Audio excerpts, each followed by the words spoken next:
This message needs to go out there. Most of our Gurdwara that we have now have been rebuilt in the last 50 years. You will struggle now to find a building that's older than 100, 150 years in good condition. Being in London where we are now, you can go down any street and find a building that's 900, 1,000 years old. There's a reason why you remember history that's not your own. It's because you can find the stories, you can relate it to a place, and at that place there's signs of that story still in existence. If you have a catastrophic leak in your house, do you destroy the whole house or do you just repair that room? We've taken the approach to let's just destroy the whole house. If Guru Gobind Singh Ji fought 14 battles, and we know they did, I can't see any sign of it. Where's the sign of the battlefield? Where's the sign of the forts? Chamkaur Sahib. It was nothing more than really a mud fortress. When you go there now, you'll just see a very large marble Gurdwara, white in colour. It doesn't look like a fort, and certainly it's much bigger than what would have been there before. When you're thinking about, let me put myself in the position of these soldiers, holed up in this tiny fortress, you can't really envisage that now, right? Because what's there now has no real resemblance of what was there before. The longevity, the vidya, the expertise of our ancestors has been neglected. We are the ones who have lost out. When we look at the whitewashed buildings now, it is just that you just see a blank space. There's no real room for any emotions to take place. Asthans had different purposes. And if you go to these places now, they all look the same. They don't serve the purpose that they used to serve. It's not just bricks and mortar. This is 6 civilizations story. In 100, 200, 300 years time, people will look back and say, where did we come from? These buildings tell our story. If we don't tell our story, then other people will tell our story for us. The Asthan is like the body of the Guru, and Guru Granth Sahib Ji is like the heart of the Guru. Guru Granth Sahib's history, the context of Guru Granth Sahib is that Tatti there. The history of all our Das Guru Sahiban, all the Gursikhs, everyone we remember is that place. And if we don't preserve the history there, then how can we then carry that history out into the world? We can't. But if our root from where we've come, if that dries out, it's just like the tree. If you don't water the roots of a tree, eventually it's going to rot and die. The Gurdwara doesn't need to be knocked down in order for it to be rebuilt or restructured or repurposed. We have the means now to maintain and rebuild the Asthans as they were when they were first made. And that's one of the aims here, is to prevent any further damage and decay of history taking place. How did Maharaj approach buildings, right? It wasn't just let's put some random bricks here. Even the architecture displays Gurmat principles, doesn't it? It's not like, oh, we just made a Gurdwara that looks nice. That Nishan Sahib that flutters all over the world now, people in this country have started to realize Nishan Sahib hai, Guru Nanak Dev Ji's message needs to be spread to this burning world. This message needs to go out there. And like I said, the architecture translates the message. What other faith has a designated space for langar in it? Has Pangat system? They don't. Our Asthans, our Granths, our Shastar, our Nishaniya, they should be preserved. Usually we see a lot of complaining. And obviously that comes from a place of dukh, that comes from this hurt, this pain we have, that we're losing a lot of our history. But now that we've got a chance to save it, we should take that. And everyone who does, they'll be a part of that. Whoever does that, they're actively trying to do something to save our heritage. And from that, we're going to get Guru Sahib's Kushi, isn't it?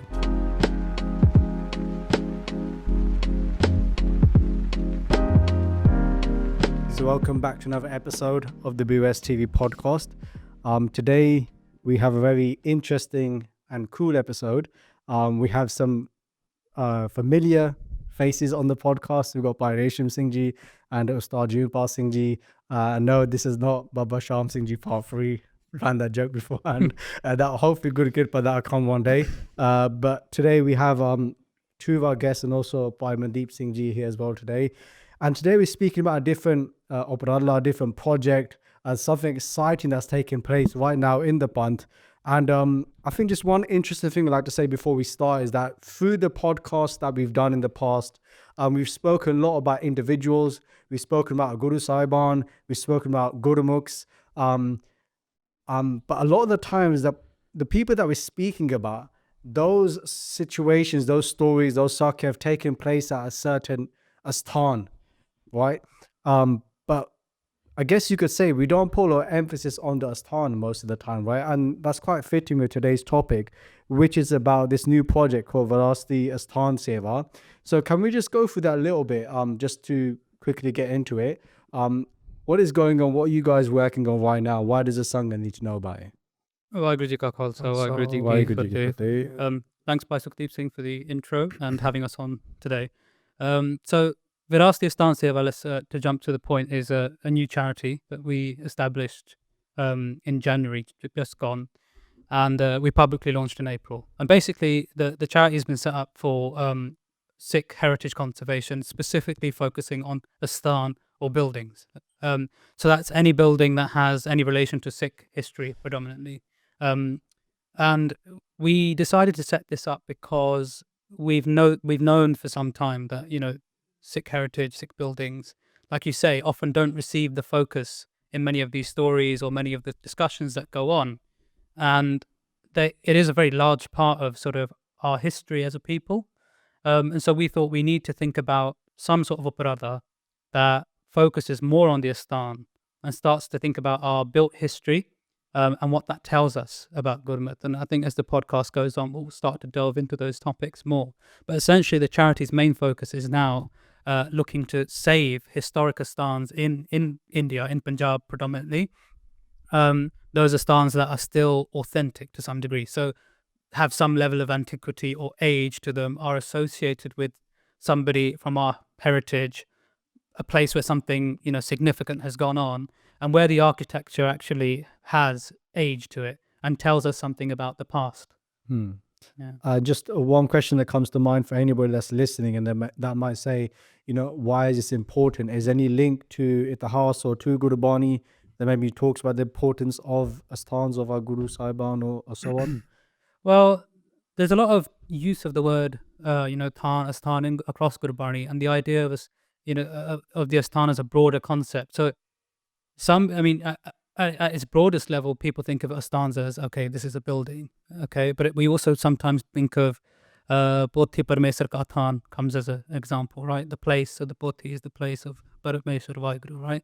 So really, the Asthan as an idea isn't just, you know, here's a bunch of bricks. It's a place where something gets safeguarded, right? So if we, and Baisab here can probably, you know, elaborate more on this, but if we think of, for example, Guru Granth Sahib Ji is an Asthan in a way, because it is the safeguard of Gurmat, right? Why did Guru Arjan Dev Ji encase Gurbani in Pothi Sarup? Because that was the best way for transmission for future generations, right? And it's the safeguard, it's the place where that is locked in I think it's place, right? interesting that when we read Puratan Granths, a lot of them actually refer to Guru Granth Sahib Ji as Darbar Sahib. So when it says, like, someone's referring to, for example, Guru Granth Sahib Ji, ya aapa Guru Granth Sahib Ji de darshan karne ya, or bring Sri Guru Granth Sahib Ji, you'll find they don't actually write that. In a lot of Granths that I've read, they say Darbar Sahib no leo. Because what is a Darbar without Guru Granth Sahib Ji? Right. है ना?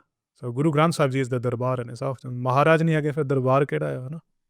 They again on the ਜਿਹੜਾ ਥਾਨ ਆ, ਆਪਾਂ ਜਿਹੜਾ ਰੋਜ਼ ਪੜ੍ਹਦੇ ਆ ਜਦੋਂ ਗੁਰੂ ਗ੍ਰੰਥ ਸਾਹਿਬ ਜੀ ਸੁਖਾਸਨ ਵੱਲ ਜਾਂਦੇ ਆ, ਜਿੱਥੇ ਜਾਏ ਬਹਿ ਮੇਰਾ ਸਤਿਗੁਰੂ ਸੋ ਥਾਨ ਸੁਹਾਵਾ ਰਾਮ ਰਾਜੇ।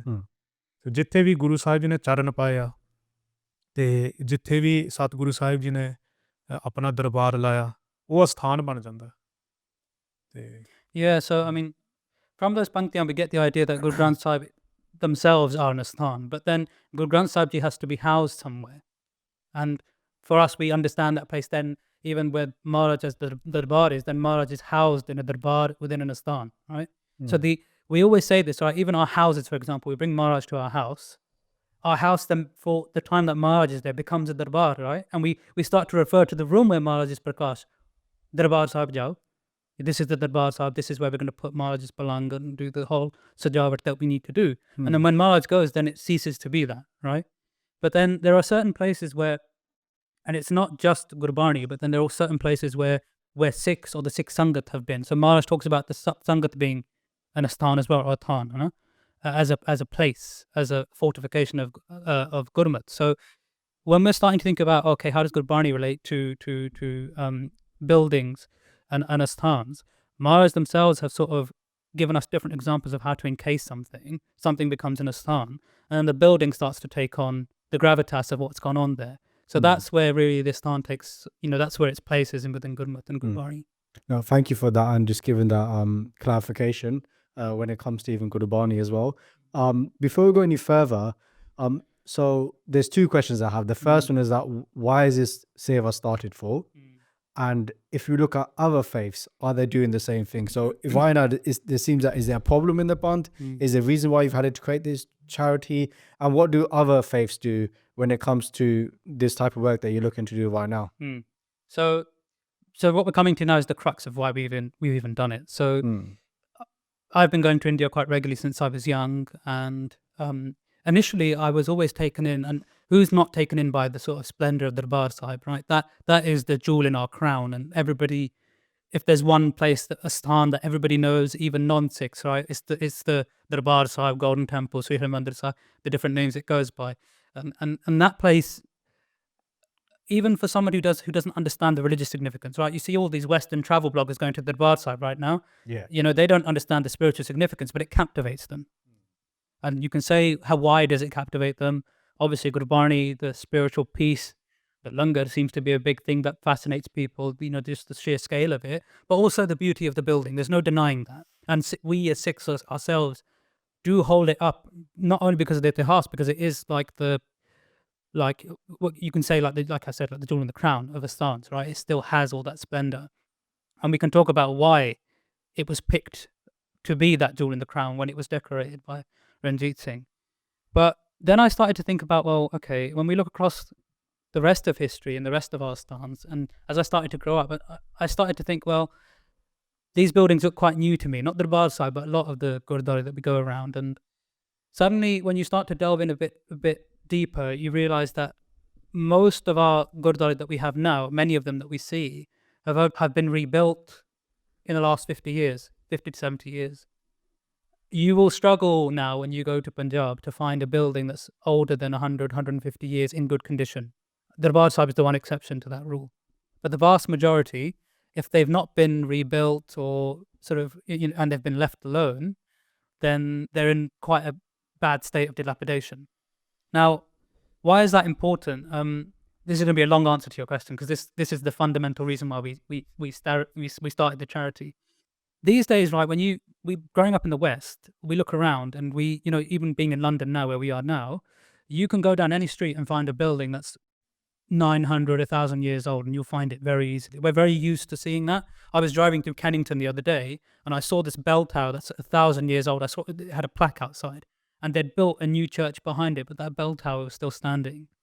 And we often go to Europe, and many of us go on holidays there, and go and see the marvels, the wonders of the world, right? And you ask a question: why does that captivate people? Right? Even now, you go to like the Colosseum or something that's 2,000 years old. Would anyone really talk about the Romans if we didn't have their infrastructure sitting in front of us? Their roads, their Colosseums, it captivate. I mean, even now they've released Gladiator 2, right? And everyone's gone to see it. I've not seen it yet, but everyone's been rushing to see it because it captivates your imagination.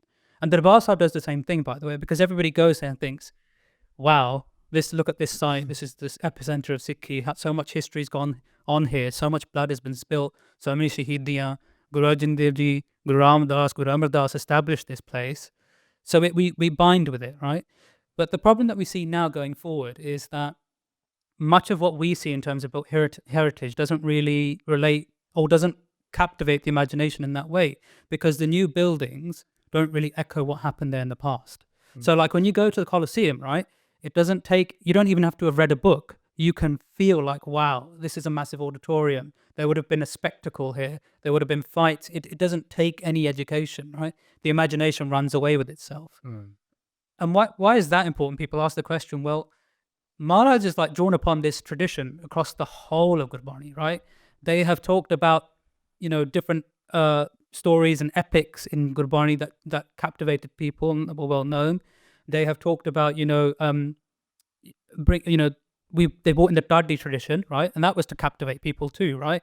Acts of valor, bringing up heroism, but what we talk about Bir Ras, right? Telling stories, right? And how do you tell stories? You need to have, you need to have a narrative of something that's gone on, and buildings are a big part of that, right? So having grown up here, as much as I'd like to forget it, I still know Henry VIII's 6 wives, right? My mother-in-law went to go and see one of the Anne Boleyn's, I think, her castle the other day. Which was number 2. Yeah, she got beheaded. I remember that. Anyway, that's another avenue, right? But there's a reason why you remember history that's not your own. It's because you can find the stories. You can relate it to a place, and at that place, there's signs of that story still in existence. Bringing it back to our side, right? When I started to read books and read Itihas and that, you start to think, okay, but if Guru Gobind Singh Ji fought 14 battles, and we know they did, but I can't see any sign of it. Where's the sign of the battlefields? Where's the sign of the forts? Where's the sign of the graveyards of the people that fell? And But just yeah. jumping quickly there. When I was a kid, I went to France on Yeah. a trip. Right, I think it was the Battle of Somme, and Yeah. you go to the trenches, and it feels so real, right? And now you're saying that. Sorry, when I went to Jamgor Sahib, you won't see a battlefield, you won't see a trench, you won't see none of that stuff. No, Right? and in fact, I was going to save this for later, but seeing as you've mentioned Jamgod Sahib, I was at a talk last week that Harwinder Singh from the Sikh Educational Council was giving on the Char Sahibzade, and I hadn't spoken to him about this project, but he said something in his talk that just really resonated with this whole why we're doing this. He was talking about Sant Jarnail Singh Ji's Katha of the Chamkod di Gadi Jadi, that Sakhi, where the where the Shahidiyan happened of the Vade Sahibzade, and that whole mahal. And in the clip, Sant Jarnail Singh Ji is talking about how small Chamkod Sahib was, the Gadi, right? Because it was nothing more than really a mud fortress. And when you sort of go there now, you'll just see a very large marble Gurdwara, white in color, the lotus dome. It doesn't look like a fort, and certainly it's much bigger than what would have been there before. So when you're thinking about, let me put myself in the position of these soldiers, cramped, holed up in this tiny fortress, no food, going out in batches of 5, to fight off the enemy, right? You, in a way, Santi was talking about in that Katha, was saying, think about how cramped it must have been. You can't really envisage that now, right? Because what's there now has no real resemblance of what was there before. And I think this is why, we started the charity, because change in and of itself is not a bad thing, right? The world modernizes, yeah? Well, look, we're doing podcasts on TV and streaming and all of these things. We have apps for Gurbani. All of these things are useful, right? But where change deviates so far that you can't remember where you came from or what was there before, then you have a problem, because then you have a vulnerability where history starts to become muddled and people fall into doubt, right? Because when we then, if you look at this whole channel, right? Look, why Jagraj Singh started this channel. Why did he start it? Because number one, he started it for the diaspora, right? Us English-speaking Sikhs, because there was a need. Many people, because of language, upbringing, or whatever, couldn't access the traditional formats of Katha or Granths or whatever, and that whole movement has spawned into this. And so change in and of itself is not a bad thing, but sometimes you have to adapt, and you have to then, bring people on the journey together. So that's what Bhai Jagraj Singh did, right? But then, he's kept the sources, he's not changed the language entirely. And this is what we're talking about with the stance, right? So where something becomes so deviated, away from its source, you can't relate to it. But the other thing is, nowadays, the Katha tradition that we're talking about is not that well accessed. Even in India, I'm not remiss to say that people's attention, we see in social media, right? It's so like, Ajka people's short-termism is really forefront, right? Everyone's scrolling, doom scrolling, they call it, don't they? And people's attention span isn't there. To learn any sort of vidya, we know, like even Rag Vidya, Santya, whatever, you have to put time in, right? Or even just to listen to Katha, you got to put time in. If you're going to listen to the whole of Japji Sahib's Katha, even, by Jagraj Singh's ones in English, that's going to take you the best part of, if you listen every day for an hour, a whole month, right? And if most people don't have that time, it's going to take 6 months by the time you factored it in. So people are less and less accessing Katha, less and less having the time for it, less and less in this country anyway, but also in Punjab, understanding the language, right? So then you start to ask questions, so if they can't access Katha or the traditional knowledge format, then where are they going to get their knowledge of history from, right? How do you inspire people? People first and foremost get inspired when they see something. We live in a physical world. You see something outside, that inspires you, right? And then it might inspire you to do something internally. But these days, right, we need these physical markers, the ones that are remaining anyway, to tell our stories, right? Because without them, suddenly then we're reliant on people's own imagination. And then you get room for historical distortion, right? Because if there's no markers, people can then say, well, how do you know it happened? And we start to see that. We've already started to see that level of doubt creeping in. So I think we'll probably expand on that answer more. But to sum it up, why did we start the charity? It's because either our history in terms of built heritage has been neglected. And you see that with examples that we'll show them in the video, like of people like Doda Mans Haveli, even Bibi Nanki Ji's Gad, either we have a neglect thing or we have a sort of tradition of remaking things in a way that is not accurate to what was there before. And both of those things have the same result. Either the Astana is not in a state that can be used and it gets lost to time, or it turns into something that it never was, and then you struggle to relate to it, especially if you're from a different background. Now, we want Sikhi to spread, right? We want it to spread beyond Punjabis. This has been our whole thing for the last, I don't know, 50 to 100 years, since we've been coming out of India. But we won't be able to spread it unless we understand how to sell the package a little bit. And, every world culture, maybe I can come on to that in a second, has done something to preserve their heritage in this way. And we can come to that in a minute. I don't know if you guys have anything to add on that. I think on the point of heritage being rebuilt and it no longer being what it once was, does it actually count as an Itatic Astan then? What really matters is, or what you can say is the link to history, is the location that it was once in. And recently you mentioned Chamkaur Di Gadi, and I think it was at Chamkaur Sahib that was rebuilt as well, one of the Gurdwara in the areas. And this was a while back when I visited India. So the first time I went, I saw that place and it was whitewash marble. And then the next time I went, it had a sign in the front saying it had a donation box that we want to rebuild this Gurdwara in the Puratan style.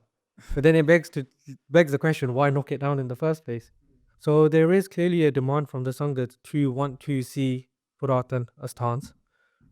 Now we're in a place where, certain Asthans are trying to rebuild in the old fashion. So using smaller and the Nanak Shahi bricks and so on. What we're trying to do is prevent that from happening in the first place. The Gurdwara doesn't need to be knocked down in order for it to be rebuilt or restructured or repurposed. We have the means now, and we'll delve on into the expertise that we're involving in these projects to maintain and rebuild the stands as they were when they were first made. And that's one of the aims here, is to prevent any further damage and decay of history taking place. And that's one of the main purposes of Rasti Asthan Seva as well. Thank you for elaborating on that. Just one question, it might be a silly one. Everything you're saying is quite logical in terms of even what you just said now about these Puratan Asthans. And if I was thinking about, someone watching was thinking about, it's like, you'd want to keep that old building, right? So the people that knocked it down and then rebuilt into these big whitewashed buildings, why did they do that? Was it ignorance? Was it done deliberately? What was the thought process? Is there any information on that specifically? Well, without going into too much of it, like the tradition of sort of knocking Gurdwara down and rebuilding them, it comes from a good place. People want asthans to look nice. They want to beautify them. Often I see on sort of social media people saying, why should we not cover our asthans in marble and gold and have them nice? And all of that is fine. There's no doubt. That's what, we'll come on to this in a bit more detail, but that's what obviously Maharaj Ranjit Singh did. But there are differences to what he did compared to what we're doing now. But most people, it comes from a sense that some asthans did get into a state where they, perhaps at that time, there wasn't the sort of knowledge amongst the builders or whatever to, we can save this. So they did rebuild them, right? I think where the problem has come is in the last 30, 40 years, where asthans that were not in that state didn't have any real requirement for rebuilding, really. Any examples? Muxar is a good one. Muxar, the original building that was built there, was actually, the foundation stone was laid by the Maharaja of Kaithal, by Uday Singh, who is related to the Kavi Santokh Singh Haveli we're going to talk about. But that was laid in 1830, 1840, and it was a stellar building. We have pictures of it from 1913, where it's in a wonderful condition, and it's just been completely remodified and changed from its original character. And there's often the argument that gets made is, it's not big enough for the Sangat, or, it needs to be updated. But those arguments don't stand on Gurdwara like that, where they've just, for no real reason other than let's make something new, they've been repurposed. But there's no, in a way, we can't criticize that. People wanted to preserve the asthans as best as they could with the knowledge they could. But now we've got to a point where so much has been, and what you were talking about, why do we need to do this? Like, even the diversity of our architecture has been completely narrowed, right? If you look at Anandpur Sahib now, all the terminology, right? We have different terminology for Astan. So we have like Kila, Gard, like we have Shahidi Astan, we have Tam, we have Bauli, we have Bunge, right? These are not just flippant words. Astans had different purposes, right? And if you go to these places now, and we went last year, they all look the same. Yeah. Right? They don't serve the purpose that they used to serve. The forts aren't there, right? The fortifications aren't there. The Dioria aren't there, right? The archways aren't there. The garrisons aren't there. The Baulis have been kept, but other ones have been completely remodeled. If you look at Anandgarh Sahib, Yeah. just as an example, Mm. if someone's going there, let's say they've heard the Katha of Chamkaur Sahib and how many months the things were there, the siege and everything, right? And you go there and you think that how is it possible that they were in this Qila? Because they've built like this sort of makeshift or like a sort of a, what do you call it? Like a fake Qila A fake Qila on top of it, on top of where the actual Qila was. When you look at the old photos, maybe we can add it in We'll as add well. it in, yeah. Like you'll see when you look at that Qila, there's still photos. And when is that dated? That photo? It's The probably Qila like- Anandgarh one is early. It's like 1870s. Something That like that. photo, right? Yeah. So that when you look at that photo and you see how the whole sort of hill was all inbuilt into this Qila, and you read Mahan Kosh and Baikan Singh Nabha writes that there's like surangs, so there's tunnels that go all the way through this Qila, and I think they blocked them all off. So when they did the Kar Seva of Anandgarh, they actually blocked all these surangs. But let's say them surangs, when them tunnels were still there, and I think from the Bauli, I think it says when you go into the Bauli, from that Bauli, there's various surangs, and then you start to understand how the things would have traveled around, you know. So you're in a siege, but then you're also hearing about people coming and meeting Maharaj, or things like certain things are getting out, right? How were they doing that? So when you go now and you look at that Qila Anandgarh Sahib, that doesn't come to your mind straight away. Mhm. You look at it and you think that it's impossible. Like to some extent, it could make someone doubt the Itihas. Yeah. Because when you hear the Itihas and you look at that, right, how are you supposed to compare the two, isn't it? No. So Anandgarh is a very and the intentions of the people who did that seva, we're not trying to say that they had like a bad intention or they were trying to bring down Sikhi or Itihas and stuff. Obviously, their intention is more from their from their Sharda, because Anandgarh Sahib was in a very bad sort of situation, and a lot of people who defend that seva, they're like, oh, it's sara kuch dig riya siga and things like that. So we're not saying that una da koi intention siga or bad intention siga, hai na? But at the same time, you have to see the detriment of what that's caused now. Mm. And when you go there and you look at it, it's quite clear. When jede on itihas padhe and they know, or they've seen the photos of how Anandgarh used to be, then they can understand, right?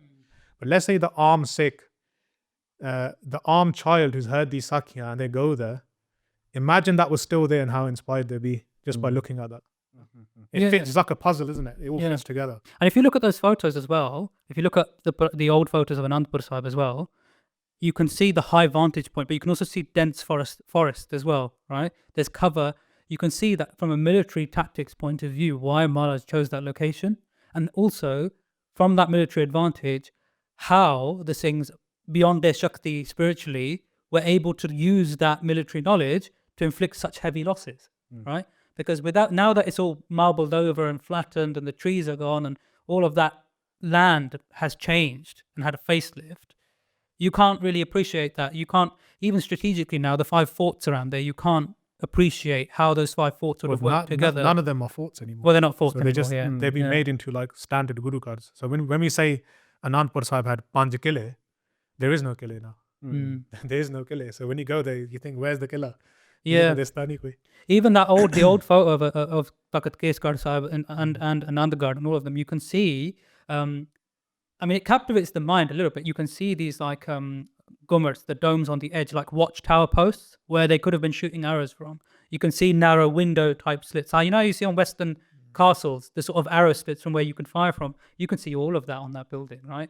Now it's kind of like this big raised platform with a square boundary, and it sort of tries to resemble a fort with the battlements, but anybody with any military history looks at that and thinks, how is this a fortified position that you could defend from? It's just, in that sense now, it just remains a symbol of what happened there. It doesn't remain an accurate picture of what was there before. And so there's now a disjoint with the history. So I think that is a good example. But, you know, like Ustadji was saying, at that time there was a need, you know, for things to be done. Even Baba Sham Singh, I mean, it's not Baba Sham Singh's podcast, right? But Baba Sham Singh was at the forefront of starting I the. think we were going to talk Yeah. about the car saver in part 3. Yeah, we'll talk about that. So this is a bit of a snippet of that. But Baba Sham Singh was forced into Kar Seva because the British were Santokh Sarovar, and actually the Kar Seva of the Sarovar is happening right now. Yeah. They're taking the You know, silk out. Yeah, just before we go into Anji, that, the yeah. word car saver, yeah, you know, now, like in terms of like the heritage circles, it's become like a bad yeah. So it's got a negative when connotation. you look at the sort of origins, it's not a bad word. Car just means hut, right? Hatti seva da matlab hai. Car seva koi madi gal nahi hai. It's just how is the car seva being done, right? We made car seva into a bad word, right? It's not that. It's just like certain words in like Sikh history, they've become bad over time, right? But they're actually positive. So I think it's about how it's actually the whole point of this is actually transforming car seva back to what it was. the method of Kar Seva So we needs to talk go about back. Baba Sham Singh, Resham Singh, we talk about it. That is what we're inspired by that, how they did the car seva. Yeah, so Santokh Sir had got into, it comes in the Jeevani, had got into such a dilapidated state. People were washing their kapade in it. It was getting mold. It was stinking. It was becoming a disease source for the city. So when the British was there, the municipal council of Amritsar was planning to actually get rid of Santokh Sir, fill it in, because they were saying this is now causing public health problems. So Baba Sham Singh was galvanized into renovating, cleaning the Sarovar, actually making it pakka, getting the Nahr or the canal that feeds it, make the Hansli jada haga, sorting that out. And that's where it all started from, right? So we can't, how can you criticize something like that? So the initial intentions of Kar Seva were to present, you know, where things were really falling into decay. Yeah, you have to do something, right? Yeah. But that movement has turned into something, it's almost gone into overdrive to the point where many asthans that didn't need anything, like Ram said, for example, you know, perfectly a small asthan, right? But one that is not busy most of the year. And it's been turned into a massive megastructure. And just what is the Yeah. importance of Ramsar? Ramsar is the place where Maharaj wrote Sukhmani Sahib, isn't it? Guru Granth Guru Sahib. Granth Sahib Ji, sorry, Guru Granth Sahib Ji. So where by Gurdas Ji would describe the initial Adi Granth, it's that place. But the building that was there was very beautiful. It had very unique features. We can talk about it a bit later. But I think this is what we're trying to counteract now, that the lack of diversity, like if you go to Punjab now, can you, off the top, you've been many times by Sukhdeep Singh, can you think of a building that's more than 200 years old? Any example? On the top of my head right now. No, you can't, right? But then you start to think about, well, you know, as Sikhs, right, we have huge Sharda for anything that's been touched by Maharaj or Mahan Gursikh, like huge Sharda. Shastar, Bastar, instruments, vagera, Saroops, Pothiyan of Maharaj, you know, like Guru Har Govind's Jola Sahib, Guru Nanak Dev Ji's Jola Sahib, you know, Guru Gobind Singh Ji's Rabab. Even in the Sangat, right, for example, where we're sitting now, Singh Sabha Sathu, how long was it? Maybe a few months ago, months. the Ganga Sagar of Guru Gobind Singh Ji came, and the Shah in the Sangat. So anyone was here, they would have seen there was lines that went on Karanveer Singh, how many hours? Like 3-4 hours non-stop. And Sangat, who probably had no idea about the history, all they knew is that this was touched by Guru Gobind Singh Ji. And the Sharda you see in the Sangat, and it was Sharda from people you think, oh, maybe these don't have any Sharda, because it doesn't look like they have this sort of outward Sharda because they're not dressed how we dress, or they're not in the full Sikhi Swaroop, right? But just something that Dasme Pasha had touched had so much Sharda, people were lining up for hours and hours, and they just wanted to touch that as well, right? And people were like criticizing it as well, like, hey, this is not Gurmat and things like that. But for me, that was showing prem that Sikhs have for Guru Sahib, isn't it? So it's a connection. But it's our tradition, isn't it? At the Takats, we have Shastar Darshan. Hazur Sahib, Akal Takat, right? You have to remember, Guru Sahib Ji Yeah. started that. So it's not something ਜਿਹੜੇ ਸਿੱਖਾਂ ਨੇ ਬਾਅਦ ਚ ਇਹ ਸ਼ੁਰੂ ਕੀਤੇ ਆ ਤੇ ਜਿਹੜੇ ਉਹ ਗੁਰਬਿਲਾਸ ਪਾਸ਼ਾ ਸ਼ੇਵੀ ਦੇ ਵਿੱਚ is written that Guru Hargobind Ji gave the hukum that when I am not here, then Shastra to be placed onto this takat, right? So ਇਹ ਇਦਾਂ ਨਹੀਂ ਹੈਗਾ ਕਿ ਇਹ ਸਿੱਖਾਂ ਨੇ ਬਾਅਦ ਚ ਚੀਜ਼ਾਂ ਸ਼ੁਰੂ ਕੀਤੀਆਂ ਹਨਾ ਇਹ ਗੁਰੂ ਸਾਹਿਬ ਦੇ ਸਮੇਂ ਤੋਂ ਇਹ ਪ੍ਰਥਾਵਾਂ ਜਿਹੜੀਆਂ ਹੈਗੀਆਂ these traditions have been started. Yeah. So more on that point than anything that is associated with the gurus gets veneration, right? And we're quite used to that. Even to the point where a tree where Maharaj is sat under, a tree, like even Harmandir Sahib, how many trees are there? There's Dukh Banjani Beri. I think one thing just from my trip last year, when all of us went last year, one thing I was thinking, and I was taking photos wherever I was going. एक चीज जो मेरे मन च आई ना कि the buildings are now gone, but Maharaj di kirpa de naal, the trees, a lot of the trees are still there. Still there. And even like some of the trees they have like chopped down and stuff, but Kera Siga Vivek Sar, I think, Vivek Sar, where you go to Vivek Sar side, right? Everything's changed. The building, the Pratan buildings are not there, all these things. But then you see this tree, and under the tree is written that Guru Har Gobind Ji sat under here. And now that takes you back straight away. So the trees are like something. Even Ram Sar Sahib, what's the Gurudwara Sahib, where they wrote Lukni Sahib? Manji Sahib, right? And it's actually the tree, isn't it, where Maharaj sat, wrote Sukni Sahib, or charred it. And you can just imagine that straight away.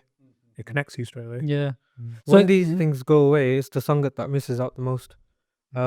It's that tangible history that connects us to our past. And when we talk about like Chumkor Sahib and the Kile and stuff like that, this is what leads to the phrase "Ah hoi nahi sakda," "Ye to hoi nahi sakda." Because when you're looking at it from today's point of view, you're looking at a completely different building that was there. So the history isn't matching up with the surroundings. And that's where that shanka and that doubt comes to play. And these, like I said, the Sangat misses out the most on these important decisions. Saji mentioned the trees, and I remember on one of my visits, I think it was Machiwara Sahib, and there it was a forest. Now the Gurdwara's made, and I think it was there was a older Asthan there which was knocked down in using the argument for there's not enough space for Sangat. And it's just like the Asthan itself is expanded, but it's just the tree is just outside the Darbar Sahib now. But even that, like the decision, it's great that they kept it, but understanding how the tree should be maintained as well is important. Is the tree actually still a tree? Like, have they chopped it down, or is it still there? I think it's still there. Yeah, it's still there. It's still green, like it was still flourishing. But one thing I noticed, especially around Amritsar, a lot of the trees, the structure that was there to hold the tree had cement poured in, and that's not very good for the trees. So it's like certain things are kept, but they're not kept in the right way. And I think these are the decisions that are important in keeping the history going forward. So back to the point, there's no issue with the Kar Seva in its truest essence. It's just certain decisions, and it could be something as small as that. Like, we want to save this tree. That's a good decision, but how do we save it?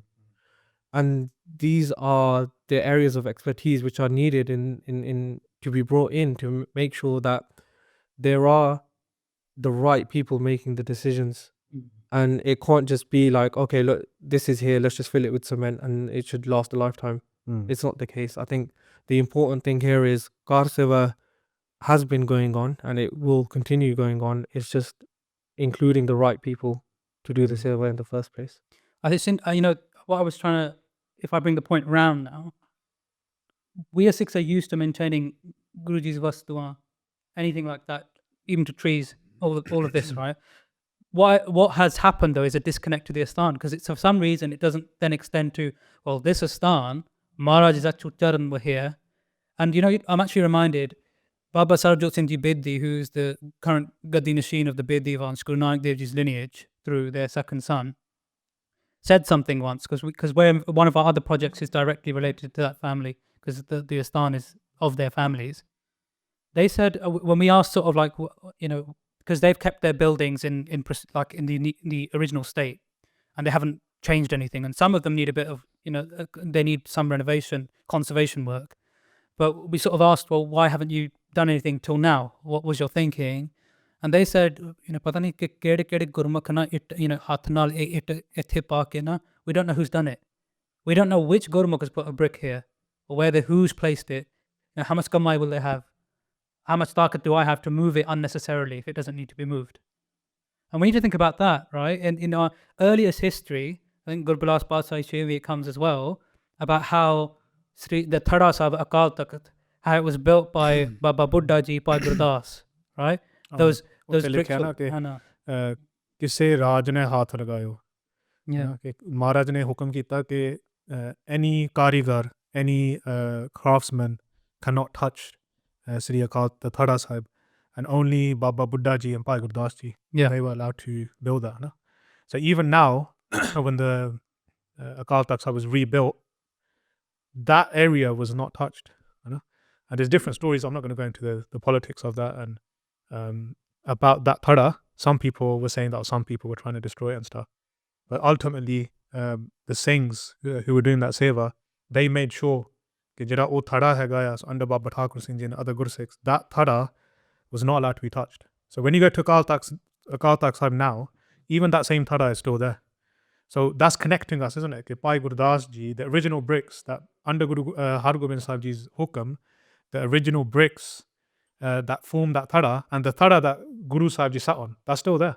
No one could destroy that, even though they did everything else to the rest of Akal Takht Sahib, right? Whatever during the attack and so on. The actual Thada of Akal Takht Sahib couldn't be destroyed. Haji bhi utthe hai. Yeah. So then we think about, in our lifetime, Bibi Nanki Ji's Ghar was discovered. And if you look at, there's pictures of that on the internet. And if you look at it now, it's been turned into a standard Gurdwara, right? But before it had a complete residential Haveli style of architecture.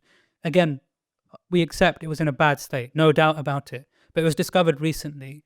And part of why we've established this charity is because now we do have the methods to save these Astan. This is not 1913, it's not 1920, 100 years ago, where perhaps we didn't have the knowledge or we didn't have the money or we didn't know that we could, that the methods weren't there. The methods have been across, if you look at other states in India, other communities, they are doing some crazy stuff to preserve buildings way older than ours, right? The Indic civilization, the Dakhan civilization has been going on for thousands of years. They have mandirs that are thousands of years old and still standing. So the rest of the country, the rest of the people in the different states have been doing this for a long time. So I think this is why we felt this charity needs to be established, because now we are letting buildings go that could be saved. And I mean, it would have been, in my mind's eye, to walk around a residence with Bibi Nanki Ji, who enjoys that padvi of being like the first Sikh, to recognize Guru Nanak Dev Ji's divinity as Akal Purkh, right? To walk around that house where Maharaj would have spent so much time, where Maharaj would have been sat down, where Maharaj would have been given langar by Bibi Ji, and that whole scene would have played. And it's still the place, right? The Astan is there. But the shakal has changed. So the imagination has to work that much harder, right? And so you lose the captivation. Obviously, anyone who's got Shraddha will still have it. We're not saying that you're killing Shraddha by doing it. But the point being is, these buildings tell our history. They tell our story, right? If we think about it, Maharaj gave the Sikhs new everything, right? New identity, new language, new codified script, new ways of worship, new instruments, new places to worship, new terminology, and new everything, right? And buildings are a part of it. So we need to, maybe we can come on to that now, how Maharaj themselves, we've already talked about Akal Takht and the Thada Sahib being built at Guru Hargobind's direction, but this practice of establishing cities, places where people can come and live, and then obviously the fact that they would have been infrastructure projects, but because Maharaj was establishing towns out of nothing, right?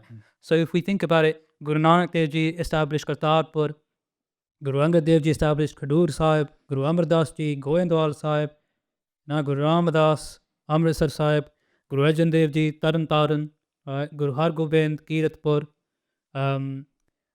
I have struggled with Guru Har Rai, but basically all the Gurus established something or fortified something, right? Even when Bangla Sahib was a residence of Guru Har Krishna in Delhi, right? Yeah. And they made that a place that was birthed there. And then Guru Tegh Bahadur comes on to establish what we call Makhowal or Anandpur Sahib, right? And then Guru Gobind Singh Ji, like, you can't name what Guru Gobind Singh Ji manifested, or Paonta Sahib, Bihar Sahib, all these places, Anandpur Sahib, building it further, and then obviously down to the Dakhan Desh, all these places, right? And wherever they went, they became thriving cities, even like in the Suraj Prakash and that. There's quite a lot of detail about how Guru Tegh Bahadur established Anandpur and made the city attractive, like for people to come and live, to trade, to earn a living, and also then obviously the primary reason to engage in the Guru Darbar and be in Maharaj's vicinity, right? And by not acknowledging that, the fact that Maharaj also did all of this and connecting to that tradition authentically, it's like what I was saying, the rate of change has gone so drastic that we've caused a problem because we've now divorced ourselves from that quite a lot. Because I remember there's a quote from the British actually, when they first come into Punjab and they're talking about Sikh architecture. They say that the Sikhs have started to develop their own style, and we can come on to this again, their own style of Sikh architecture, drawing on elements of Rajput Mughal architecture and the context, but with their own peculiarities. And he says, we'll dig the quote out and put it in the video. He says that if the Sikhs had maintained power and had time, I have no doubt that this art form would have gone on to mature, right? Because what they're actually talking about is that our art forms, our architecture, didn't have that long to establish itself because of political instability. And I'll give a more detailed breakdown on that in a minute. But if you think about it, most of the construction projects that have gone on, that survived into modern day, were done over a 150-year period. From the sort of beyond after Guru Gobind Singh Ji, and then when the Sikh missiles come and the Maharaja come and they start, wealth comes with all of that. They have the money and the means and the knowledge to build these high quality asthans. And that's only a very small window of time compared to most of the cultures and most of the religions, right? Yeah. And then it's kind of gets a full stop when the British come, because then the patronage for those things disappears. And then the Sikhs are left to sort of decentralized, the whole sort of feuds of power type thing going on. And then when we do regain power, when, independence comes and the Gurdwara reform movement comes, then suddenly we've that organic growth that was happening, right, of our ancestors building. They're building based off Gurmat. Again, we'll talk about that in a bit. That stops, and now we've suddenly created this whole movement of making everything look the same, and the architecture's changed. Even the shape of domes has changed from what the Puratan buildings used to look like. And I've got some books here that show that the older buildings had a very different character, and our buildings now have the same lotus dome everywhere. Everything's the same now. It's all the same, right? And so that quote from the British, had the Sikhs been allowed to continue, their architecture would have matured. In some ways, architecture hasn't matured, it's regressed. And then it's copy and paste, and it's not growing. And this kind of raises, obviously we're all on social media. I see this comment comes all the time saying, well, what does it matter that we've rebuilt them, we've made them nicer, we've put marble, we've put gold, right? Now, naturally, because we're in charge of this charity, I've been doing a lot of research on this, and probably in the next couple of weeks we'll post that, and I've been looking at Muktsar directly. What the Sikh Maharaja built, I mean, look at the Darbar Sahib, that's the biggest example, but they built many different asthans, the Sikh Maharaja. The quality of the build, right? The carving, the brickwork, the plastering, the frescoes, the artwork, right? The gachwork, the cookery, the inlay work. What we've done on top of that, or in place of, is nowhere near that quality. You only need to take a really cursory look. Just putting on, this is not to be derogatory, it's taking an objective viewpoint. That if people are saying, "Appa, we've made it nice, appa, vadiya kita hai, pehla nahi si," right? If you actually look at the pictures and you see the quality of the craftsmanship, that claim is not true, right? And we have to look at truth in these matters. Where this is the thing, we can change our minds, We don't have to go down one direction. This is the whole point of Sikhi Vichar, no? Think about what you're doing, use your buddhi, use Gurmat, and then make a decision based off of that and reflect on your actions. Maybe what we've been doing isn't the right thing. And in our opinion, I think going forward, we need to take a different approach to these asthans. Because like I said, these buildings tell the story of Sikh civilization, right? We need to stop thinking so short-termism, right? Maharaj has established this dharm for the Jug. Who knows how many thousand years things are going to go on, right? The fact that, if we look at our most antiquated traditions in the world, Christianity and Islam, they have maintained a dominant hold over the world because their history captivates. Yes, they've converted by the sword, but their buildings litter the world. You see them everywhere. And Itihasic ones as well, historical. And these buildings, the Kile, the forts of Maharaj, the residences of, even like, for example, I was telling you about Henry VIII, yeah? Leave Maharaj to one side, because Maharaj is our Messiah, the bastion, yeah? And their buildings are older. Even if you think about buildings that are related to Ranjit Singh, the only ones we have left that are in good condition are like the Summer Palace in Amritsar and the ones in Lahore. The rest have all been lost to time. So buildings that are associated with key, really fascinating individuals of Sikh history, they've also been left to rot. And because of that, a lot of the history associated with those people has disappeared. Because history only maintains itself if people bring it up in Gatha or whatever. And over time, as people have died or people of significance have left, Like take for example the Maharaja, the Pai Sahib of Kaithal, right? Now I didn't really know anything about him until I started looking into Kavi Santokh Singh, and when I started to look into him and seeing how much he's done, like for example laying the foundation stone of Muktsar, because there wasn't a proper astan there before, and actually it was just Singh Ahluwalia who built the Sarovar there. Then you start to realize how much these people did, but you only know about them because of the buildings, right? Because everything else, because he didn't write a Granth, although he was known for his Vidya, but everything else starts to disappear. So the buildings keep people's memory alive. And we have to, people will say, why do we need to do that? Well, we do it every day in the Ardas, right? We specifically name it. We talk about remembering the sacrifices. And that doesn't just mean sacrifices of life, by the way. It means sacrifice across life. The efforts, the udam, the effort they've made, right? The ones who've kept their Sikhi, grown Sikhi, right? Done prachar in far off areas. You only have to look at the history of the Seva Panthis, for example, a tradition that's been largely been disappearing from the face of the earth, and because most of their asthans were in West Punjab, and most of those asthans have now disappeared because there's no Sikhs left, right? And with that, the history of those people. Now, we've been doing the Baba Sham Singh podcast, right? And because we have an interest in that area, we're starting to talk about it more. But in the Aam Sangat, who knows about those Mahapurs? Bhai Jagta, Bhai Vasti Ram, Bhai Dukhbhanjan Ji. We don't know these names, right? And these people were heavyweights. That all the Puratan Granths mention them.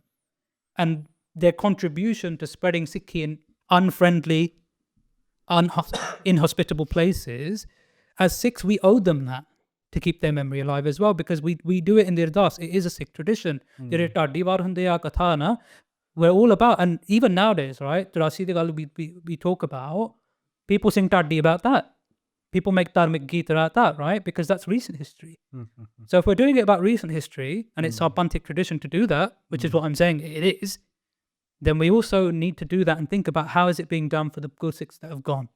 And these buildings, right? For example, one of the projects, again, we'll talk about it, the projects more in detail, but one of them is Baba Bikrama Singh Bedi's Gurdwara, right? I had no idea who Baba Bikrama Singh was until we started these projects. I knew who his father was, Baba Sahib Singh Bedi. Most people will have some idea of who they were, but his son I had no idea. And I've now had to do so much research about who he was and his contribution. And his contribution is massive to the Panth, right? The last person to resist the British, fighting against them, trying to garrison cannons and stuff to stop their encroachment of power, right? What a massive contribution to trying to keep Sikh Raj, Sikh power, Khalsa Raj going, right? And who knows his name beyond the people that are associated with his family lineage or in Amritsar? No one. So it points to the fact that buildings alone, they're not just monuments in that sense. They keep our history, our historical narratives alive. I think one of the biggest examples of this is by Taru Singh Shahidi Asthan. Now in Pakistan, you can find documentation on the British Library actually of a dispute that's been going on about that Gurdwara since pre-partition days, because the Musliman have been claiming that site as their own. And that's no new thing, by the way. Even Seesganj, I was reading about this the other day, Baba Baghel Singh, who basically got all the Delhi asthans built in the 1780s when he conquered Delhi, he actually convinced the authorities to let us build Seesganj site, but the Musliman had built a mosque there. And then there was a tussle when the Sikhs lost power again. The Musliman actually knocked the Gurdwara down, and then it was rebuilt, right? Imagine if we didn't have Gurdwara Seesganj today. Imagine if we just didn't have it. There was a mosque built there instead, and we just pointed to the roundabout outside. Kehte hoya si. Can you imagine? The thought doesn't bear even thinking about, really. Now, Bhai Taru Singh's Asthan is the same. The Musliman have been claiming it for the best part of 120 years, right? So without the upkeep of historical asthans, if we can't say, Asthan ite siga 100 years ago, even better would be, this is the original Asthan. But failing that, there's an Asthan here, right? If we haven't kept it, right? We haven't kept our records. Then, we've got no real power on that side of the border, right? In 50 years' time, if they do, they suddenly say, nay, this is our site, you lot can get lost.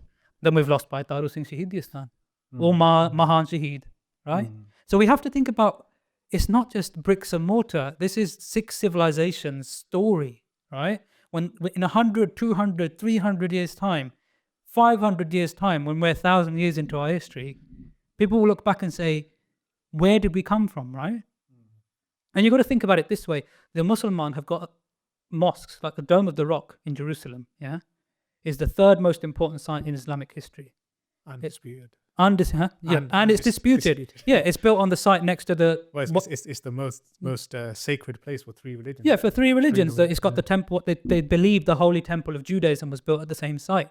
It is the site that the Crusades were fought over, right? And there's still that mosque is 1400 years old. It's still over that, isn't it? Yeah, and the wars are still over that, right? So if an Istan that has been subject to the Crusades were nothing short of world war, that type of thing, right? The amount of Ladai that went on, Islamic civilization fighting with the Christian civilization, the two most dominant religious forces at the time, right? And it's still standing there. And we Sikhs can't save buildings that are 150 years old that nobody's doing anything to. Is thodi ji sharam di gal hai, you know, because then we're saying these are our ancestors. You know, Maharaj says, Babaniya kahaniya put karen. Right, the stories of our ancestors, and that pankti relates directly to Guru Angad Dev Ji retelling the stories of Guru Nanak Dev Ji, right? And that tradition starts, we see it by Gurdas Ji does it, right? The Sakhis of Guru Nanak Dev Ji. So when people say, nay, these are just buildings, so these buildings tell our story. If we don't tell our story, then other people will tell our story for us. We're seeing this in Hardwar, right? There's big court cases going on about Gurdwara Gyan Godri and this, and other people in that local area encroaching on Itihas Guru Nanak Dev Ji de jehdi Gurdwara hege. But if we don't preserve our history ourselves properly, authentically, it leaves questions for doubt. It leaves questions for other communities to take over, and also then tell their whole narrative on top of us, right? Well, it seems that you've given loads of examples, which is fantastic, because we started off just with Chamkaur Sahib and we're just kind of relating it to the battle, but now you've just opened it up completely, even just speaking about Guru Nanak Maharaj Astan and all these different places. So, and like you said, our Itihas in that respect is not that old. It's only about 500 years old, 300, 150 years old, the things that we're speaking about. And it seems like a lot of the Puratana Asthans, they've been touched, they've been changed. But now going forward, what are you guys focusing on then? What are you focusing on that stuff that's already been touched, or are you focusing on the stuff that hasn't been touched and there's a potential to preserve that and to look after that? What are you guys doing right now? What is your long-term mission with this seva? So the long-term mission really is to preserve asthans where we have as much authentic remnants of the Asthan left, not really to go after the Asthans that have been, altered beyond recognition, because there's not actually much we can do, especially in the cases where things have been knocked down, right? But I know we've painted a bit of a bleak picture, and it is a bleak picture because a lot of the big historical sites of great importance have been changed beyond recognition, but there are still lots of nishanis of historical figures. For example, even when we started the charity, somebody sent us a picture straight away into the Instagram saying, here's a Pangi missile fort, it needs to be saved. And someone, even the other day, a prominent art historian, Gurdeep Kaur, she messaged me saying, can we look at the fort of Jassa Singh Ahluwalia, because there's still a Haveli of theirs around in fairly okayish or salvageable condition. So our plan is to really, where we can, go after asthans that still have antiquity, have historical importance, and retain their original character. And one of the first asthans that we were able to sort of pursue in this matter is the asthan of Haveli Kavi Santokh Singh. So we can talk about that now in a bit more detail. So that asthan is the place where the Gur Pratap Suraj Granth was written by Kavi Santokh Singh in the 1830s. And just for those viewers, sorry, who don't know what Gur Pratap Suraj Granth is, can you just explain this? Gyani ji can tell you what it is. So Gur Pratap, Kavi Santokh Singh ji, the dates and stuff, Rish, he'll give you dates. I'm not good at dates. But what we can say is that Kavi Santokh Singh ji ne jo Suraj Prakash de vich kita hega by compiling that, first of all, the Sri Nanak Prakash, which goes through Guru Nanak Dev Ji's Jivan. The Sri Nanak Prakash was actually written separately before they started the Suraj Prakash, Gur Pratap Suraj Granth.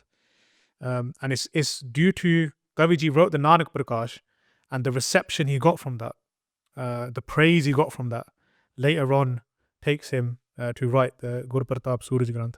Gur Pratap Suraj Granth covers from Sri Guru Angad Dev Ji to Sri Guru Gobind Singh Ji the complete Itihas in the most detail that you'll ever find in our history, basically.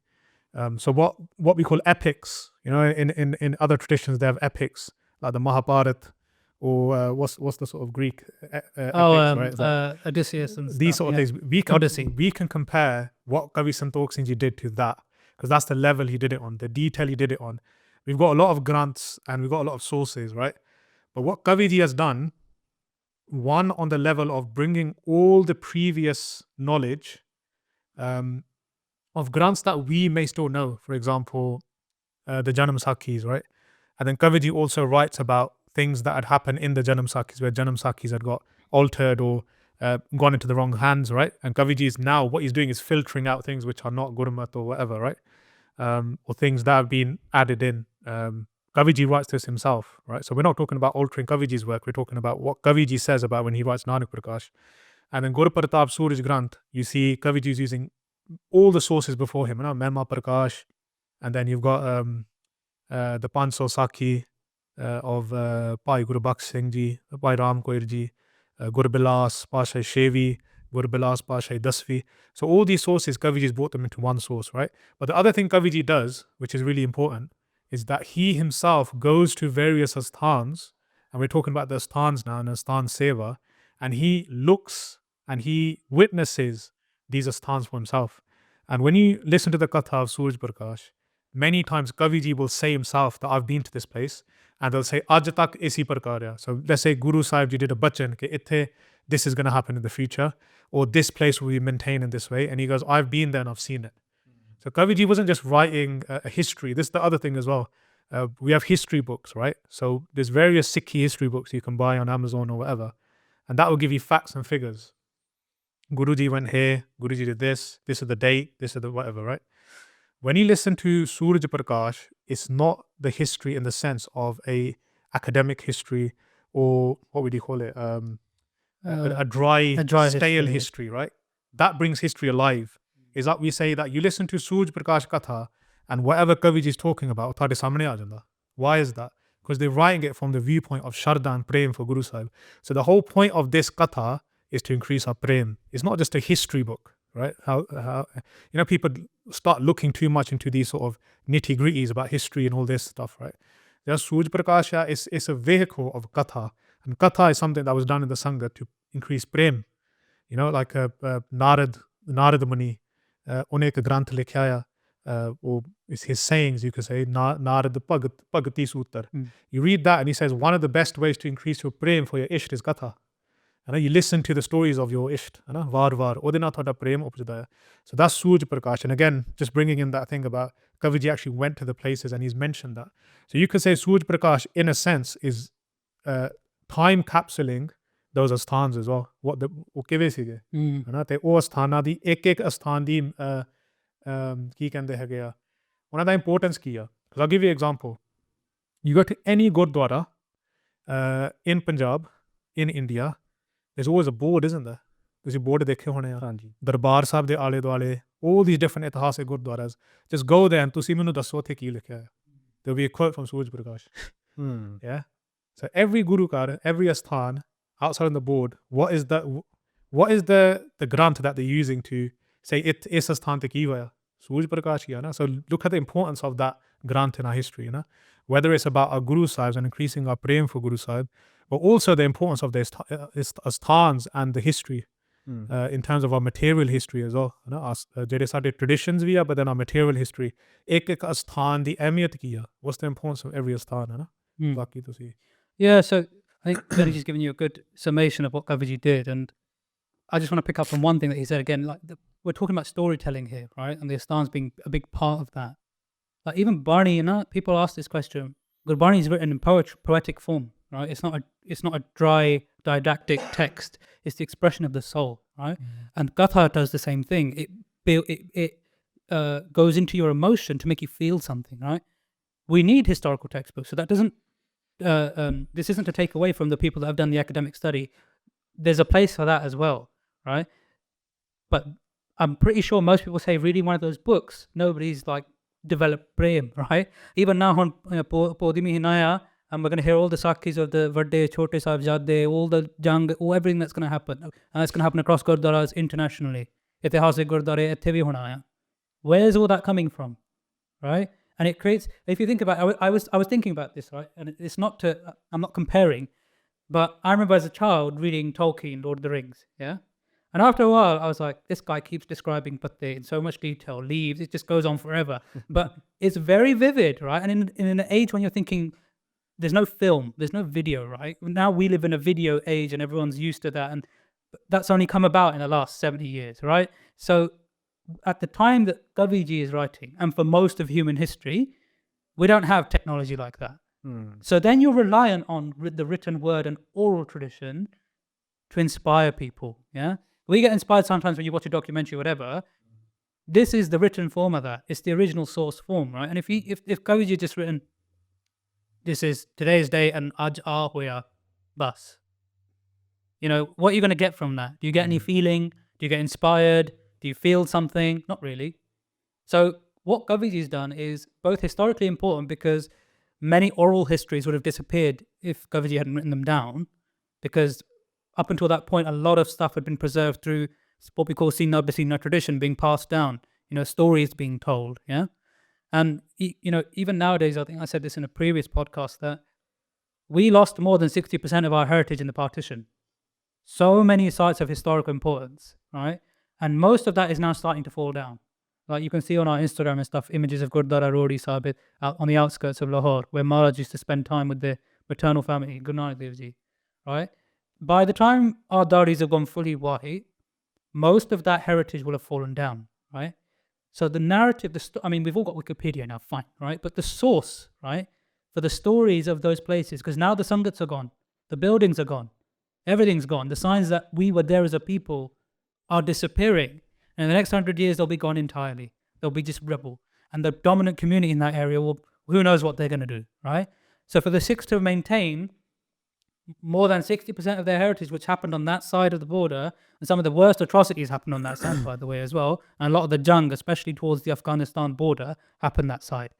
For us to maintain it, then we have to go back to so this is why all these projects are actually interrelated. Just to give you an example of how much we've lost already, there's a Bhai Tanna Singh, cyclist. Yeah. They, Gurti Cycle Yatra. that book, if anyone's interested in these sort of things, you could do a podcast on that guy, by the way. So, kede time period is I think he was in the 1930s. 1930s, yeah. So, Jere Bhai Tanna Singh, he was a good Sikh. I think he took Amrit from Baba Atar Singh Ji, maybe. I think that's right. I think so.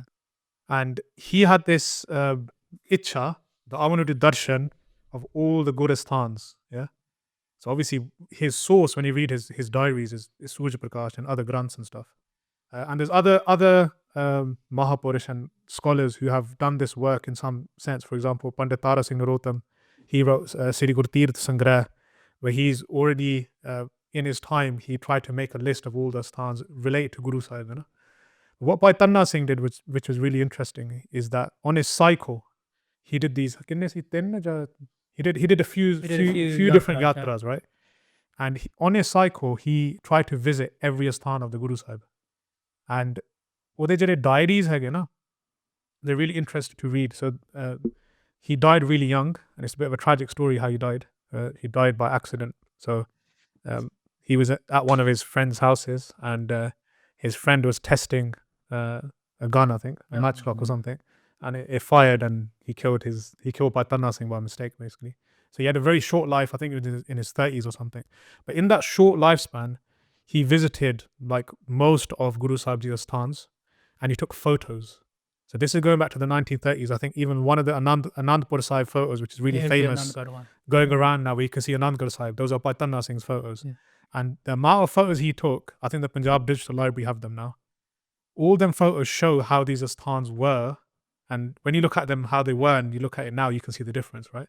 But another thing he did, the photos are really crucial and they're really important, but his diaries are really interesting. What he writes is, I went to this pind, and is pind de vich, the villagers say that itthe sthan hunda si Maharaj da. So the villagers are saying, itthe Maharaj da sthan. So in the memory, let's say from their sort of tradition, like their grandparents and the grandparents before them, they've given them this memory and they've passed it down. that at this spot Guru Nanak Dev Ji came and sat, or this Guru Sahib Ji came, or this Mahapurush did bhakti here, right? But he himself writes that now other people are saying, nahi, is our dastan hai. Or because of the reform movements and other things, certain groups are saying, nahi, ek Guru kar nahi hega. Right? Because like certain groups were basically, or certain sampradas were threatened that if you take our asthans, the SGPC or other sort of things, at that time, they will basically take over your asthan, right? So you could say a lot of these asthans were under different sampradas, like udasis and so on. And like certain mahants and stuff had even started to deny that Maharaj was even here. Because they're thinking, if we say that, then they're going to take over our asthan, right? So these sort of things have happened in the past where a lot of our history has already been lost. Tanna Singh, his diaries are really important to look through them, where he actually says, "Es asthan, es pind de vich e asthan siga." And he even goes to the extent, I'm going on a tangent, but he used to go to the extent, in this pind, how many Paratan Sroops are there? And he did darshan of all the Paratan Sroops. He'd write down in his diaries that in this village, there's 10 Paratan Sroops. This Sroop has this speciality. This Sroop has this speciality. This Sroop's written in gold. This Sroop has the signature of Guru Gobind Singh Ji. This Sroop has the signature of Guru Tegh Bahadur Ji. So if you really want to go into that, you can still see other Sroops there today. ਤੁਸੀਂ ਜਾ ਸਕਦੇ ਆ, follow Tanna Singh's tracks. He went on a cycle. We've got all the suvidha now. We've got all the sort of cars and ਵਧੀਆ ਚੀਜ਼ਾਂ ਹੁਣ ਸਾਡੇ ਕੋਲ ਹੈਗੀਆਂ ਆ, ਪਰ ਉਹ ਦੇਖ ਲਓ ਸਾਈਕਲ ਤੇ ਸਾਰੇ ਪਾਸੇ ਚੱਲ ਗਿਆ, ਹੈਨਾ, ਤੇ ਉਹਨੇ ਸਾਰੇ ਕੁਝ ਦਰਸ਼ਨ ਕੀਤੇ। ਉਹ ਕਿਤਾਬ ਦਾ ਨਾਮ ਹੈਗਾ ਗੁਰਤੀਰਥ ਸਾਈਕਲ ਯਾਤਰਾ, ਗੁਰਤੀਰਥ ਸਾਈਕਲ ਯਾਤਰਾ। ਉਹ ਮਿਲ ਸਕਦਾ ਹਜੇ ਵੀ, ਉਹ ਪੜਨ ਜੋ it's been republished, so you can get it quite so easily. all his diaries are bound into, whether they've been retyped and republished, right? But really interesting information. Yeah, but all I'm saying is it shows even like in that time, so 1930s, how much we were losing. And if people say now, what's the point of saving one or two asthans, right? Or why are you focusing on this asthan? Or it's even these 1-2 asthans isn't going to save all of Sikh heritage or these sort of things. Sometimes people always look at things in a negative way. Now they have like a negative outlook towards these things. They on jinnah apa kholya ya, the amount that we have lost already, ਜਿਹੜਾ ਸਾਡੇ ਹੱਥ ਵਿੱਚ ਹੈਗਾ ਆ, what we have now, ਤੇ ਉਹਨੂੰ ਵੀ ਆਪਾਂ ਖੋਲਿਆ, ਫਿਰ ਉਹ ਸਾਡੇ ਸਿਰ ਤੇ ਪਾ ਪਿਆ। And that's on our head, isn't it? Okay, we had this in our hands. We know that these asthans have that authenticity to them. ਤੇ ਆਪਾਂ ਉਹਨੂੰ ਛੱਡਤਾ। ਕੋਈ ਨਾ, what's the point of saying 1 or 2 asthans now, isn't it? Even ਨਿਸ਼ਾਨੀ of Guru Sahib, ਨਾ, ਜਿਹੜੇ ਹੁਣ ਸਾਡੇ ਕੋਲ ਕੁਝ ਨਿਸ਼ਾਨੀਆਂ ਹੈਗੀਆਂ ਆ, we look after them with so much prem. We don't want anything to happen to them. ਪਰ ਕਿੰਨਾ ਕੁਛ ਆਪਾਂ ਖੋਲਿਆ already, ਹੈ ਨਾ। ਜਿੰਨਾ ਕੁਛ ਆਪਾਂ ਖੋਇਆ, for example, ਗੁਰੂ ਗੋਬਿੰਦ ਸਿੰਘ ਜੀ ਮਹਾਰਾਜ ਦਾ ਜੋ ਕਲਗੀ ਹੈਗਾ ਆ, ਉਹ ਸਾਨੂੰ ਸਾਰਿਆਂ ਨੂੰ ਪਤਾ ਆ ਕਿ ਉਹ ਇੱਥੇ ਪਿਆ ਕਿਤੇ, right? It's written in the British records that when Guru Gobind Singh Ji, when Maharaja Ranjit Singh's Raj fell and they took the Lahore Khajana, one of the items, and what's his name? Dalhousie, yeah. Dalhousie. In the catalogue is written, the Kalgi of Guru Gobind Singh Ji is written there, and that was here in the UK. And they still haven't returned it. They're saying, we've lost it. There's a book by, I think it was Nar Singh, I think maybe, The Swords of Guru Gobind Singh Ji. Really, really short book, but it relays all the communication between the British government and the Punjab government at the time, and they're trying to bring back the talwars of Guru Gobind Singh Ji that the British had. I don't know if it was successful. I think it was or something. I can't remember now. I don't know. But basically, another thing as well, ਜਿਹੜੇ ਸਾਡੇ ਪੁਰਾਤਨ Raja Maharaja, for example, Maharaja Ranjit Singh, and those who had that position of power and money, they also had that sharda that we need to preserve the nishaniya of the gurus, right? So they were actively going out, finding the nishaniya and bringing them into their khajana for safekeeping. Yeah, like and the Maharaja Patiala. All the Raja. The Gobind Singh Ji's armor, right? You can see that. It's on all the Sikh heritage books. The Patiala Raja had those, the ones that have the Gurbani, the breastplates. Yeah, so it's before we go into the projects, actually, I think we're deviating all over the place, but it's because the conversation is taking us there. So what Baijian Singh is actually opening up is the Sikh concept of conservation, because we often hear this from other people in the community as well, that conservation isn't a Sikh concept, right? This is a Western concept. This is what Gore do, right? We Sikhs, we like to make things new. And again, from my perspective, and I think from our perspectives as trustees of this charity, we don't share that view. And, because in all these other facets and all these other areas, let's take Maharaja Ranjit Singh, for example. If we look at Sri Harmandir Sahib's history, right, the current building that we see floating in the Sarovar is from 1780. It was rebuilt by Desraj on the orders of Jassa Singh Ahluwalia after it had been destroyed by the Afghans. So we know that the original Harmandir Sahib unfortunately didn't survive. It was destroyed several times, and that's the history. Okay, the Thada Sahib Akal Takht Maharaj Kripa has survived, but the original building of Darbar Sahib didn't. We can only assume, though, that by Desraj, based on what was there before, constructed the building across a similar line, right? And this opens up, firstly, how did Maharaj approach buildings, right? It wasn't just let's put some random bricks here. Even the architecture displays Gurmat principles, doesn't it? So we all talk about this. Sri Harmandir Sahib's got 4 entranceways. It signifies in the 4 directions that anyone can come. The 4 castes are welcome. There's no bar hold here, right? Then the fact that it's floating in a sarovar, right, brings across ideas of floating in the lotus floating on the lake, right? Being detached from the world while still living in it, right? The fact that you have to go down steps to go to Sri Harmandir Sahib imbibes humility. The fact that Sri Akal Takht is orientated towards Delhi shows that the Akal Takht's power is in direct challenge and supremacy to Delhi, right? So these asthans tell us a story that Maharaj, in every aspect, right, like I was saying before, Sikh civilization, architecture is part of that. And Maharaj purposely, it's not like, oh, we just made a gurdwara that looks nice. Every aspect of it is thought out. Even, for example, acoustics, right? If you look at the Puratan Gurdwara, look at Sri Harmandir Sahib, but if you look at even any gurdwara that's modelled on Darbar Sahib's structure, and there's loads, right? By Banno's Gurdwara in Pakistan, right? Tarn Taran also. It's a central area with a double vaulted ceiling, right? What I mean by that is where you got the Prakashastan, you've then got a first floor, but it's got a gallery, right? So if anyone's been to Harmandir Sahib, you can go to the first floor and you can look down, you can see Maharaj, but there's not a solid floor at the first floor. Now, why is that, right? Because also it accounts for acoustics. If you imagine there's no microphones or anything, right? When you're doing Kirtan, all of these proportions were thought about. Because you can imagine if Kirtan was going on all day and you can't hear anything, then what's the point? And you've got people sitting. So even if you go to churches, for example, now, you'll see this idea of a double vaulted space. It transcends cultures, right? Because even in churches, they were singing. And where does the choir sing in a church? You'll often find there's a dome above them, right? So we've now lost this sort of interpretation because we have these sorts of things, microphones, right? And you can say, oh, it's become a thing. But all of the architecture, it reflects Gurmat and it reflects practical Gurmat as well. Like even how Langarstans were built, even how the Sarovars were built, right? All of this was intentionally done by Maharaj, started by Maharaj, right? Even the whole, I won't go into it now because the time is running away, but even the whole Itihasik Prasang of how Maharaj procured the bricks for Harmandir Sahib and Tarn Taran, all of that comes in history, right? So Maharaj was very forward thinking in all of this. Of course, Sikhi is about Adhyatam and your inner spiritual development, but Sikhi is also about living in the world. And then to live in the world, you need dharmic astan places where the Sadh Sangat can gather. And those dharmic astan then also reflect the Sadh Sangat, they reflect our terminologies, they reflect our ideology, right? So I think one of your questions was going to be about how does Sikh architecture reflect Gurmat? Well, here you are, you have these examples, right? Even Bauli Sahib at Goindwal, it has the 84 steps. It's not a random number, is it? We're talking about the 83 Lakh June, and that's what the Itihas joins us to there. Even the Panj Sarovar have their own little histories, right? So each astan has its history and it has its peculiarities.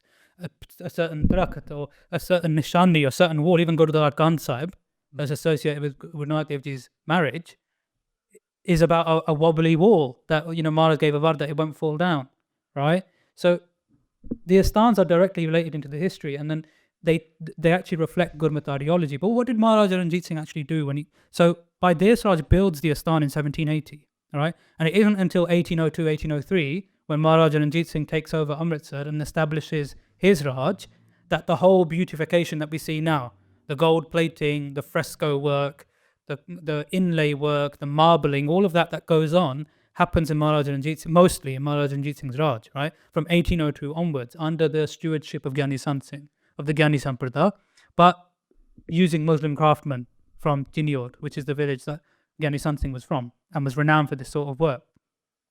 But you know what's really interesting? Now, when the Kar Seva is going on at Darbar Sahib at the minute, when Kar Seva has gone on at Darbar Sahib of the plates, the gold plates, when they've taken them off, what have they seen underneath? The initial frescoes. So the Darbar Sahib was initially painted in frescoes, and that probably happened around by Desraj's time, right? But what did Maharaja Ranjit Singh do? When they decided to gold plate it, if you actually do an analysis, the plates and their fresco, the plates are they're florally decorated, right? The inlay on them. Photo up or something. Yeah, we'll put the photos. They're the same as the frescoes underneath. Right? So Maharaja Ranjit Singh didn't destroy the building that was there before. He beautified it, but then even then he kept a connection to what was there before. Even at Darshni Deori was covered in frescoes until something like the early 1900s. It was only when the Sikh regiment donated marble that it got covered in marble on the inside. And again, that marble does echo the frescoes that was underneath. So, it goes back to the point I was making to you about change, right? Even when they brought electricity to the Darbar Sahib, there was a massive banga. Like, the community went through years of debating whether we should put electricity into the Darbar Sahib. Because people didn't want it to change, right? People saying, it's going to make us dependent, because everyone was used to doing everything by diva or jot, right? This went on for years. I'll find the article. Someone's written a great article on how much charcha there was about introducing electricity into the Darbar Sahib. Eventually they did, because on Vichar, introducing electricity, how much is that going to change in the makeup of the Asthan? Is it going to make our lives easier, right? So no one's saying you can't put change on something, but that change has to be sympathetic. It has to be done in a way that it doesn't destroy or erase what was there before. So this comes back to the point that I was saying. Maharaja Ranjit Singh, when he was operating on Asthans that were there before, he didn't destroy them. He beautified them in a sympathetic way, right? And in a way that connects directly to its past. And then where they built, the other thing that they did then was they built Asthans where there was nothing, or there was no historical marker, right?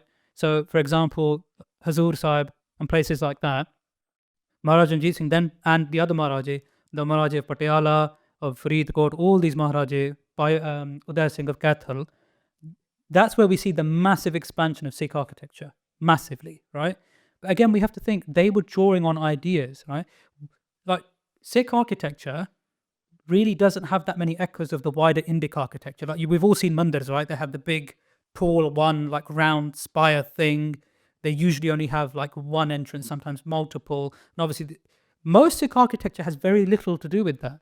And that would have been a conscious decision, coming all the way from Guru Sahib's time, but then translated through the Sikhs as they came forward, right? They adopted a more regal, militarily type, effective architecture, right? More based on the forts of like Rajasthan, right? So our architecture has more similarity with the forts of Jaipur and Agra and northern India than, say, the southern Indian types of architecture. And there's a reason for that, right? Even people will say, okay, bringing it back to Kabir Santokh Singh's Haveli, why do you want to save a townhouse? That's what Haveli is, right? Most people don't realize that even Chamkaur di Gadi, or even, I have pictures and we'll put them in the presentation, most Puratan Gurdwara had Haveli type architecture. Why is that? And this is something I only appreciated recently.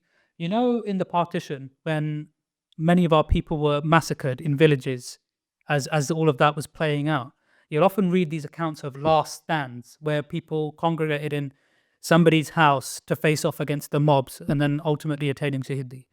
And I can dig out some examples after that we can sort of link into the comments and stuff. But essentially, they would gather at the largest Haveli in the village, right, and make their last stand there. But these Havelis were like forts. They often had a courtyard type structure, very good for defense purposes, very good for strategic vantage points.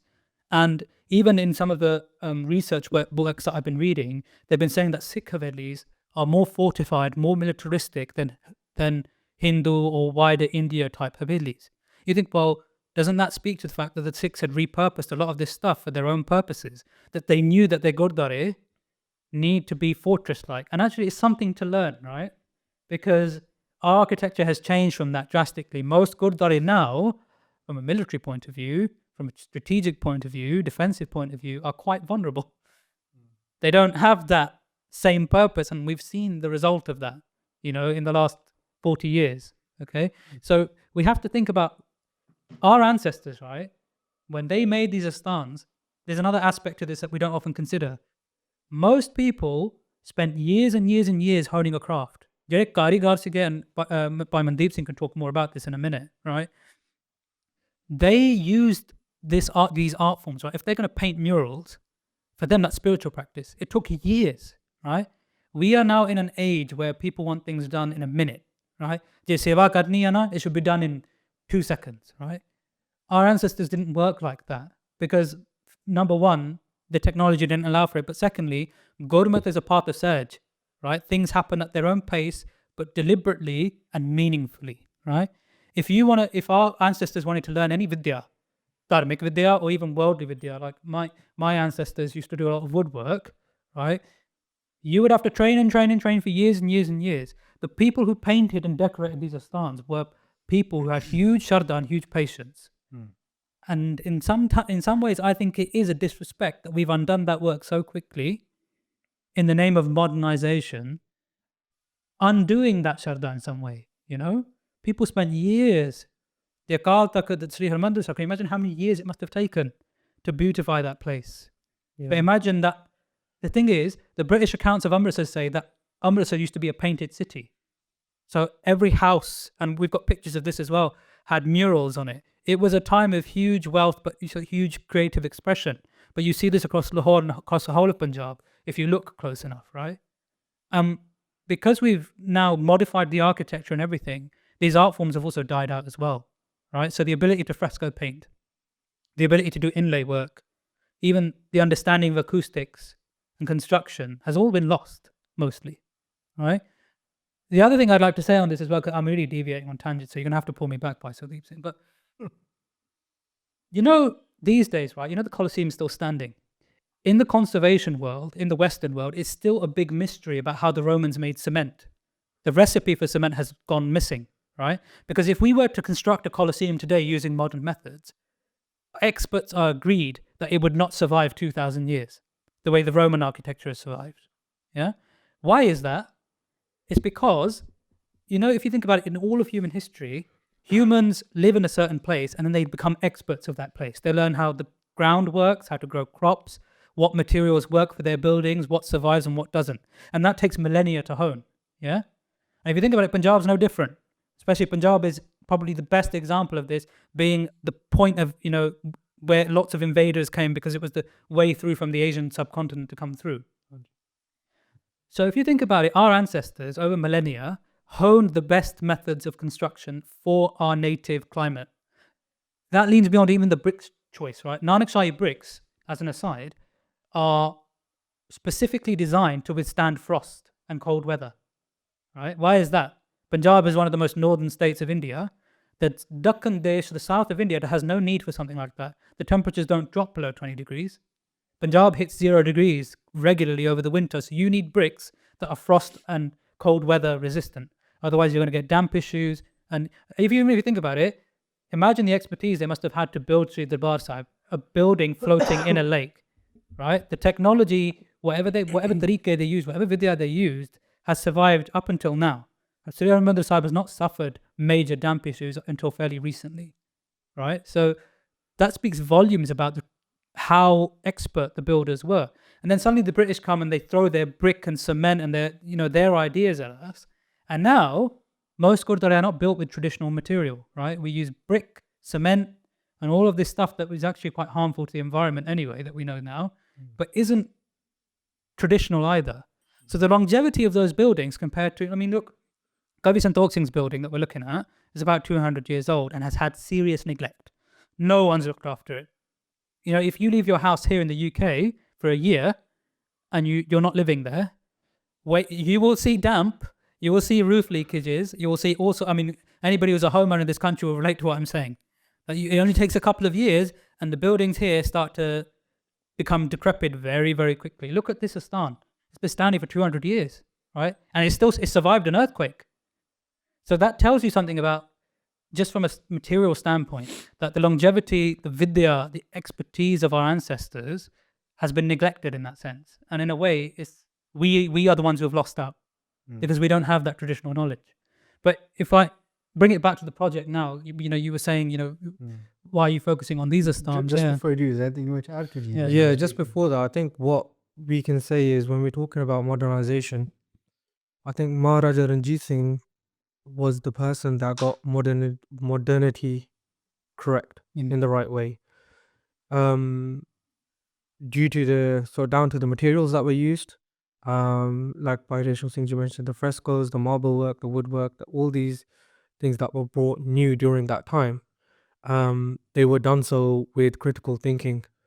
I can give an example of this. When we talk about the marble work, as beautiful as it is, there was a practicality to that as well. So Punjab in the summer gets extremely hot. And how many times have you gone to Gurdwara now that's whitewashed marble to the point where you're walking to the Gurdwara and you can't walk on the marble because your feet are Too many burning? times. And it's down to one factor: they're using the wrong marble. So the marble that was used during Maharaja Ranjit Singh's time was the type that would stay cool in the summer. And this allows Sangat to do darshan all year round. So it's these simple aspects, but have big sort of reverberations into how they are used and utilized. So if your stan has the marble that's correct, that's, you're able to get Sangat in the summer, um, that speaks volumes as to what thought process took place to create that, and then take it a step further to make it beautiful. So there's geometric shapes and stuff like that which are unmatched from that period. That gets taken away, it gets rebuilt, and we're left with an astan that, or the surrounding area of Darbar Sahib, which is marble, but you can't walk on it in the summer. That's why they have all these rugs and stuff that are laid out during the summers. So I think when it comes to building asthans, what we learn from the past is that the people that were involved in the construction, we may not know their names, but the fact that some of the asthans that we've come across are still standing speaks volumes of the critical thinking that was involved in the materials that we used. So it's very important that we learn from this, and it's not just. It wasn't a sort of an idea that a person had. Okay, today I'm going to use this material. It's as Paireshram Singh ji mentioned, that these are crafts that are honed over like hundreds and thousands of years. We have asthans all across India that are 500, 600, 700, thousands of years old that are still standing, right? They're like, you could say, the UNESCO World Heritage listed sites. There's thousands, particularly in South India as well. So there's hundreds of sites across India that are dated X BC, right? And it's an ode to the craftsmen of that time. And I think that's what we're trying to bring back when it comes to these asthans. Is there's no issue with modernizing an asthan if it's done correctly. Obviously, our first and foremost solution or process is to keep the asthan as it is. But if people's argument is, why don't you just knock an asthan down and rebuild a new one in that place? We should have like whitewashed marble and so on. It should be done using the right materials. At minimum, we don't condone knocking down asthans and stuff like that. But if that's your argument, show me proof of an asthan that's been modernized in the correct way, that's in Faida of the Sangat. It's very far and few between. There's not a lot, and the simple things, just something as simple as using the correct marble has such long lasting effects on whether Sangat even decide to go to that asthan. They're gonna be like, nah, the floor's too hot, floor is lava. That's what they're gonna be playing Is the with. color matter as well or no? Because when I was a kid, I used to run on one color and it was fine, and the other one I'd jump over. Yeah. Mainly it's white, so the Yeah. white would have the most cooling effects, but I'm sure there's more scientific research that's gone into that that explains the different variations of marble. But you can see that now you'll see a white marble now, but it would be different to the one that was there previously, say during Maharaja Ranjit Singh's time, and the main difference was that one served the purpose of being cool in the summer. Now it could be down to cost, using cheaper materials and so on. It just doesn't have the same effects, and we can see that firsthand. I guess we can say one thing is that even with the expertise that were brought in during Maharaja Ranjit Singh's time, there's documentation of them bringing artisans over from all over India, and setting up schools within Amritsar, because you'll need the workforce as well to carry out the work that needs to be done. Unfortunately, these are now lost. The schools of thought about these areas of where you can go in different parts of the city, and know that okay, these are where the woodworkers are, these are where the marble workers are, these are where the glass workers are. I think Rajasthan is one place in India that has got this correct and have been able to maintain it for hundreds of years.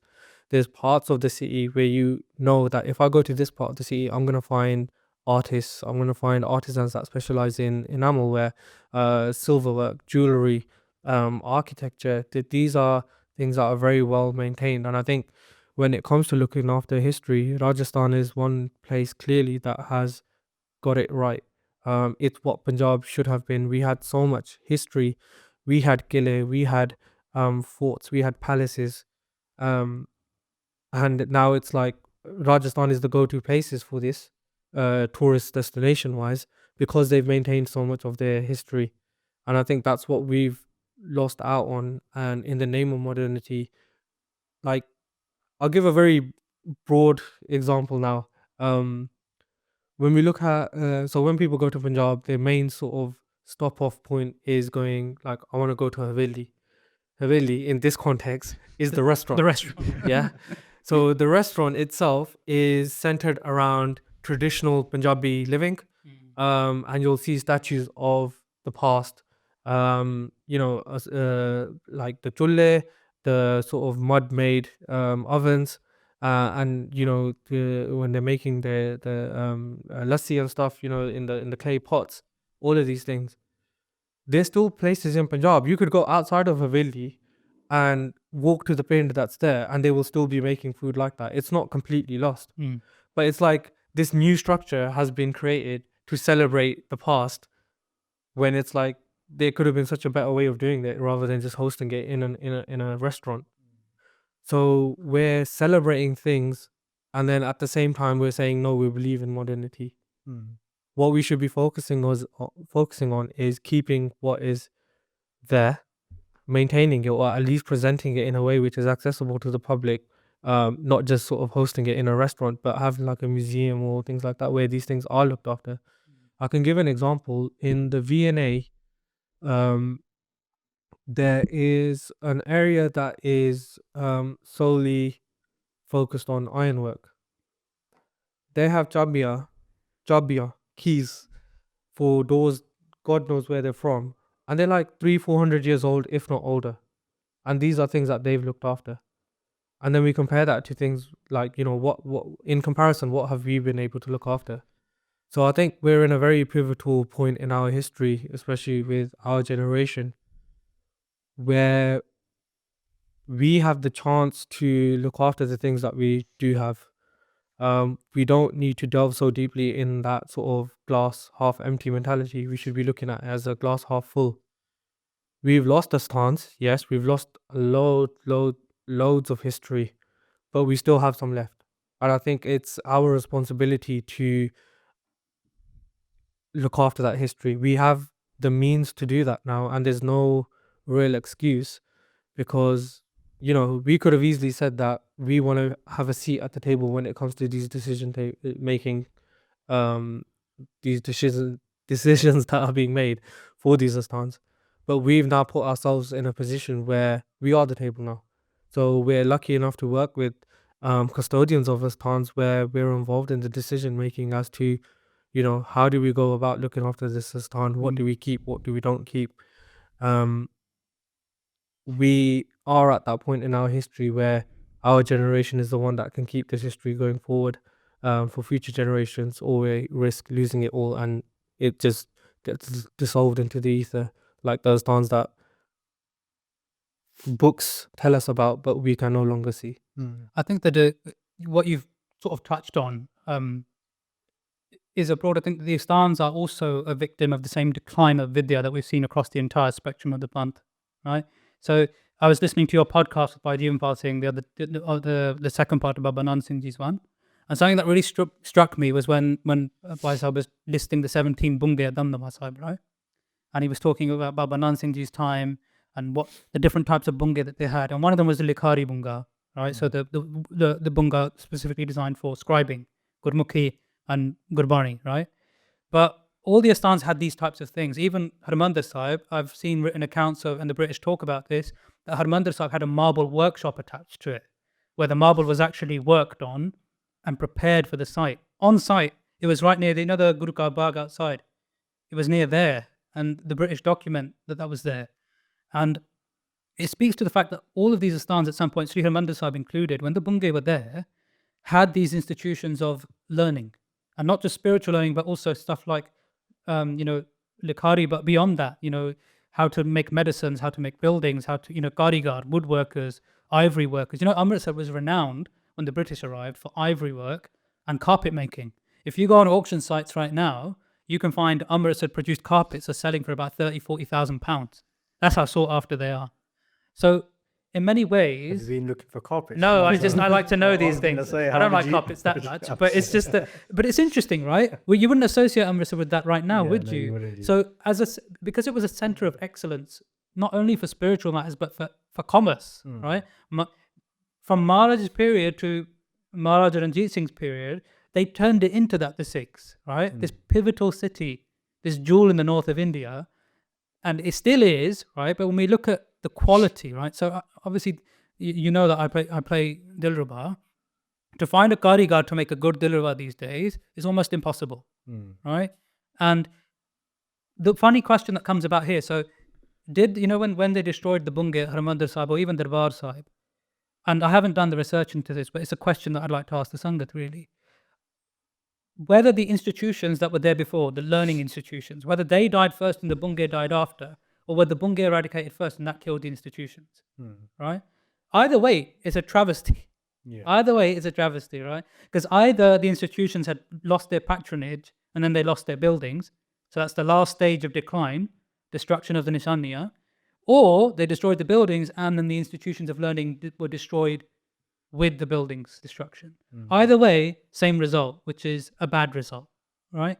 So that highlights the importance of the Asthan, because you need a place for an institution to thrive, right? And we've seen across the Panth now, be it Shastra making, instrument making, paper scribing, Gurbani Likhai, right? For a tradition, for a religion that believes the word is Parameshwar, right? If you look at the Jews, I don't know if you know this, that in Judaism, they hold the Torah, which is their scripture, in a similar light to how we worship Guru Maharaj. Maybe you could say slightly less, but they have that satkat. The Torah is not allowed to be printed. They have a school of scribes that have been trained for thousands, and it is thousands of years, and you have to go through a qualification, and they have like complete rigorous process on who can write, what to do if they make a mistake, who can carry the Torah, right? Who can own a Torah. Now, this is a religion that doesn't believe in the same way that the Shabad is God, right? Is Vaheguru Parameshwar Sarup, right? So we as Sikhs, we have hard questions to ask ourselves. And the reason why I'm relating is because this malaise has infected the whole Panth across every spectrum of Vidya. And so we're talking about Asthans today, but you can take what we're saying in this conversation across all aspects of Vidya. And it's a question as Sikhs, the Asthans are important, but we're starting to see a resurgence in Rag Kirtan. People are starting to do Likhai again. And we see this Asthan Seva in the same breadth as those things, right? For the reasons we've said. I just want to bring in both by Jeevanpal Singh and Mandeep Singh's expertise here as well, just to make this final point about why conservation is a Sikh concept, because they're both heavily involved with another charity, Pothi Seva, which is based out of this Gurukar actually, spearheaded by Jasdeep Singh. And they will tell you what they've seen in their treatment of manuscripts. I'll let you guys elucidate a bit more about how, those Pothi Sahibs lean into a culture of conservation.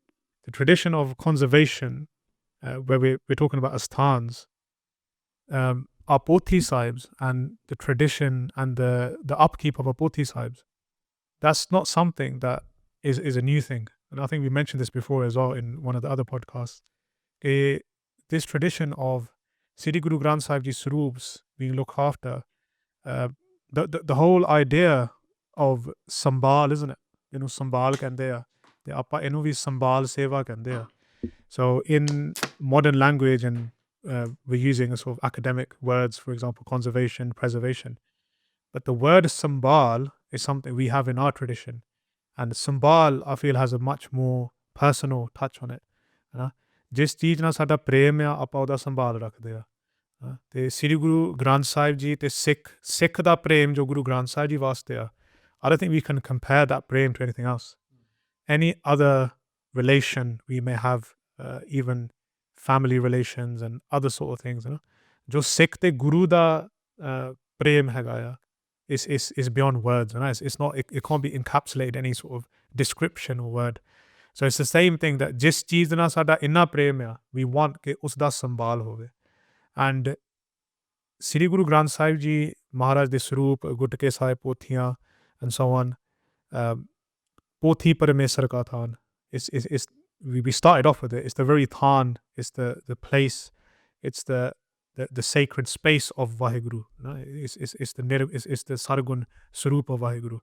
So that tradition of looking after our Pothi Sahibs, you can find that in all of history. So we're going to hopefully do a series on that at some point, right? We'll talk about the Satkar of Gurbani and the traditions around Prakash and Sukhas and all these things. But that all, in a way, links back to Sambal. Why are we doing that Prakash and Sukhasar and all that? It comes down to caring for Sri Guru Granth Sahib Ji and the prem we have for Sri Guru Granth Sahib Ji. So that tradition of looking after the Sarups is there throughout all of our history and preserving and repairing Sarups, right? So we talk about Baba Sham Singh Ji a lot. Baba Sham Singh Ji is one character, Mahan Mahapurush, that in their Jeevan, when we read their biography, where it talks about other things they did, for example, looking after asthans, rebuilding or preservation of actual buildings. One bachan, I think Resham Singh said it in the last podcast, is that the asthan is like the body of the Guru and Guru Granth Sahib Ji is like the heart of the Guru. So Baba Sham Singh used to say, jehda asthan hai na, Guru da sareer hai. And jo Guru Granth Sahib Ji vich prakash ho hridaya, they're the very heart of it, right? Without the heart, you don't have, what's the body without a heart, right? So the main function of the body, the center point of the body is the heart. In the same way, Sri Guru Granth Sahib Ji is the heart, is the Rida, and the asthan becomes the body. The Baba Sham Singh Ji, whenever they would go to any asthan, as written in their life, the first thing they would look for is that jo Guru Granth Sahib Ji Maharaj this Swarup, which is prakashed, when they would do darshan and hukunama, they would see, is there any need of repair? And then they themselves would make the efforts to make sure that Guru Granth Sahib Ji is repaired. We've used this example many times, right? If we have a family member, let's say, for example, and the word, because there's a new, I call it new, I don't know what the word you would call it, or the sanskar, like the sort of new wave of cremation of Sarups. Aganpet, right? And some people may think, oh, maybe this is Satkar, right? Maybe think that, or maybe this is something from a Guru Sahib's time, right? So when you're saying Agampet, what do you mean by for example, what I mean is, look, Sri Guru Granth Sahib Ji Swarups, if we ourselves kept the right Satkar and respect for Guru Granth Sahib Ji Swarups, when we're turning an ang, for example, how we do Sukhasan, all these things are there so Guru Granth Sahib Ji doesn't get damaged, right? Because they're a physical form, isn't it? That physical form, if we treat it with more care and respect, and Guru Sahib Ji designed these things, the way we do Sukhasan is going to ensure the longevity of that Swarup. The way we turn our ang is going to do that, yeah? How long we're keeping our hands on Maharaj Swarup. Right? Even the Panj, Sukhasan Ramale is to keep insects out. All these sort of things, toof, nowadays we're like, Bamman Vadya, Jot Rakhna, all these things are there for preservation and sambal as well, right? The toof is also insecticide. They keep away insects and so on. So, what was I saying? You were talking about how the sambal of Maharaj is center, isn't it? Aganpet, you were talking about. Aganpet. So now, because we're not treating Maharaj with that same satkar, and then the other thing comes in the materials we're using. It's kind of like the asthans as well, like Mandeep Singh talk about cheaper materials for asthans and the effects they have. Why is it that we have Puratan Swarups of Guru Granth Sahib Ji, right, which are pretty much in like the same condition they were during Maharaj's time, and you have a Swarup of Maharaj which is printed now, and you could say in like 5 years of that Swarup being printed, the materials used, the angs, the paper used for that Swarup is already deteriorating because we're using cheaper materials. And our pant, look, see what is higher than Guru Granth Sahib Ji? Nothing. And look at the materials we're using for our Guru. Now we talk about the Torah, right? The materials they use and the rigorous process that they go through. And now we're printing Guru Granth Sahib Ji with the most cheapest materials, and that paper, or that thinnest paper, which can rip really easily and so on, right? We're not going into like Prat and Gursikhs will look at the ink, right? Mandeep Singh can talk about that. He's researching to the ink. Yeah, what inks are we using for Guru Granth Sahib Ji? What is the paper? What is the binding techniques? So Poti Seva is all about looking at the binding techniques. The binding techniques being used now are the cause for why so many Guru Granth Sahib Ji Swarups in a short period they get damaged. And the binding techniques that were Puratan, right? They would actually ensure that the Swarup retains its form and its longevity, right?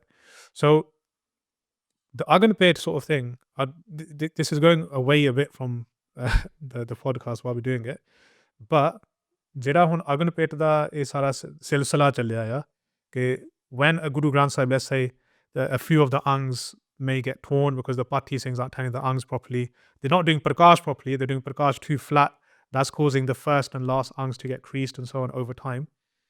As a result, we have now given that Swarup, Maharaj the Swarup, the name of Bird. Yeah, we'll say a Bird ho gaya. Bird means old, right? Now, the example we use is that when someone's Bird in our family, right, and one of their angs, one of their body parts, or they've got some sort of illness or something, appa ki karde ho samay, appa unnu Aganpet kar dende. What is, we love them, isn't it? We got prem for them. We try and do their sambal. ਆਪਾਂ ਕੋਸ਼ਿਸ਼ ਕਰਦੇ ਆ ਕਿ ਆਪਾਂ ਪਹਿਲਾਂ ਇਹਨਾਂ ਦਾ ਕੁਛ ਨਾ ਕੁਛ ਇਲਾਜ ਕਰੀਏ ਇਲਾਜ ਕਰਦੇ ਆਪਾਂ ਹਨਾ and that tradition was in the Prat and Gursikhs. Going back to Baba Sham Singh, whenever he would visit a Gurdwara, the first thing he would check is that, is this Guru Granth Sahib Ji damaged?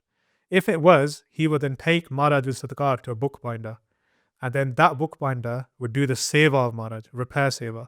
Every single day Baba Sham Singh Ji would go and offer garlands and flowers to Guru Granth Sahib Ji and check on the seva, right? That's how much prem the Prat and Gursikhs had. And Baba Sham Singh Ji, whose life was already busy, listen to the first podcast and their routine, right? We complain about our routine, we don't have time. One of that inna rigorous routines he got, out of that time, they would find time to go to the bookbinders and make sure Maharaj's seva is happening correctly, yeah? And dekho, aj jeda hega sada inna, we could say laziness, but we don't want to repair Maharaj's roots, we're just cremating, yeah? And dusra gal ye bhi ho gaya na, ki jeda abundance sada jada ho gaya, we've got thousands of screws being printed a day, we've lost the qadr for Guru Sahib Ji. Puratan samay vich ek pind vich ho sakda si that they had one Swarup, ek hath likat Swarup, that one Mahapurush, Udasi Mahapurush, Nirmala Mahapurush, Varta Swarup. Some Gursikhs didn't even have a Swarup. No. Oh, Gutke Sahib hunde si. Yeah, Shastra Prakash. Shastra Prakash, right? Yeah. So the Gursikhs had more qadr, we've lost that qadr. So that's in terms of, I think that's, I've said enough, to see. I think from personal experience, while we're on the topic of manuscripts, when we look at Hatlikat Potiyan that we've been lucky enough to come across at Poti Seva, it's almost as if it has a different life. There's like a soul in it. And that goes down to the materials that are used, the inks that are used, and the fact that there was a person writing this. So you see different nuances on how certain letters are written. You can see that it was written by a human. The Poti pretty much has a life of its own. And I think that's something that we've lost, and that's not to discredit all the sort of newly printed Poti or anything like that. Every Poti should be respected equally. The point is that when you're looking at a Hatlikat Poti, Hatlikat Swarup, it has a soul of its own, and that's because of so many souls going into that. So the paper that was made, there was a person making that paper by hand. The inks that were used, those, even the ingredients for the inks are natural ingredients, right? Whether they come from a drak, the stone, natural minerals and so on. These are all ground down to make the ink as well. The qalam, the very writing instrument, is a qalam, is, you say, is like a reed pen, yeah. And the binding is done, the threads that are used, to the last point of when the Poti is completed, from its inception to that last point, there's been human involvement in that. And I think that in itself, every little aspect of that, there's a bhakti involved with that as well. And I think when you look at the Hatlikat Swarups, there's almost a sort of a cooling breeze that you get from reading that. And I think that echoes into asthans as well. When we look at old asthans, I've been lucky enough to visit only a couple asthans, and one of them was like completely dilapidated. But even the bricks that were there, it's almost as if they were echoing something from the past, like just on that sort of vibe. when we look at the whitewashed buildings now, it is just that you just see a blank space. There's no real room for any emotions to take place in my experience anyway. And I think that's what we're at the brink of losing, and it echoes with both Bhoti Sahibs and Asthans.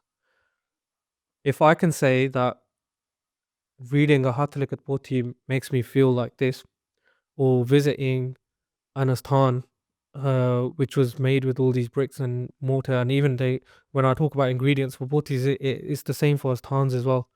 The bricks, the mortar, everything is used is not mechanical in that sense. It's all derived from the surroundings that the Asthan is created in. All of these things have a soul as well. So one can only imagine what it would feel like if there's a Hat Likat Swaroop in an Asthan that's made of these old bricks and these old ways of, even the plaster, even the frescoes. The frescoes are created in such a way that they're soaked into the plaster while it's still wet. So it's not painted on after the building's constructed. It's happening at the time of the construction of the building. So these are very important because it's of that time. The frescoes are practically as old as the building itself because it was done at that time. And going back to my point, one can only imagine what type of Shakti that place would have. That feeling that you would get. It's like Resha mentioned with the Colosseums. When you're visiting these Western places, you get chills at the back of your spine because of the history that it invokes and the feeling that it invokes being in that, because it's not of this time. It's hundreds, thousands of years old. We don't have much of that left in the Pont now, but we can have that going forward, and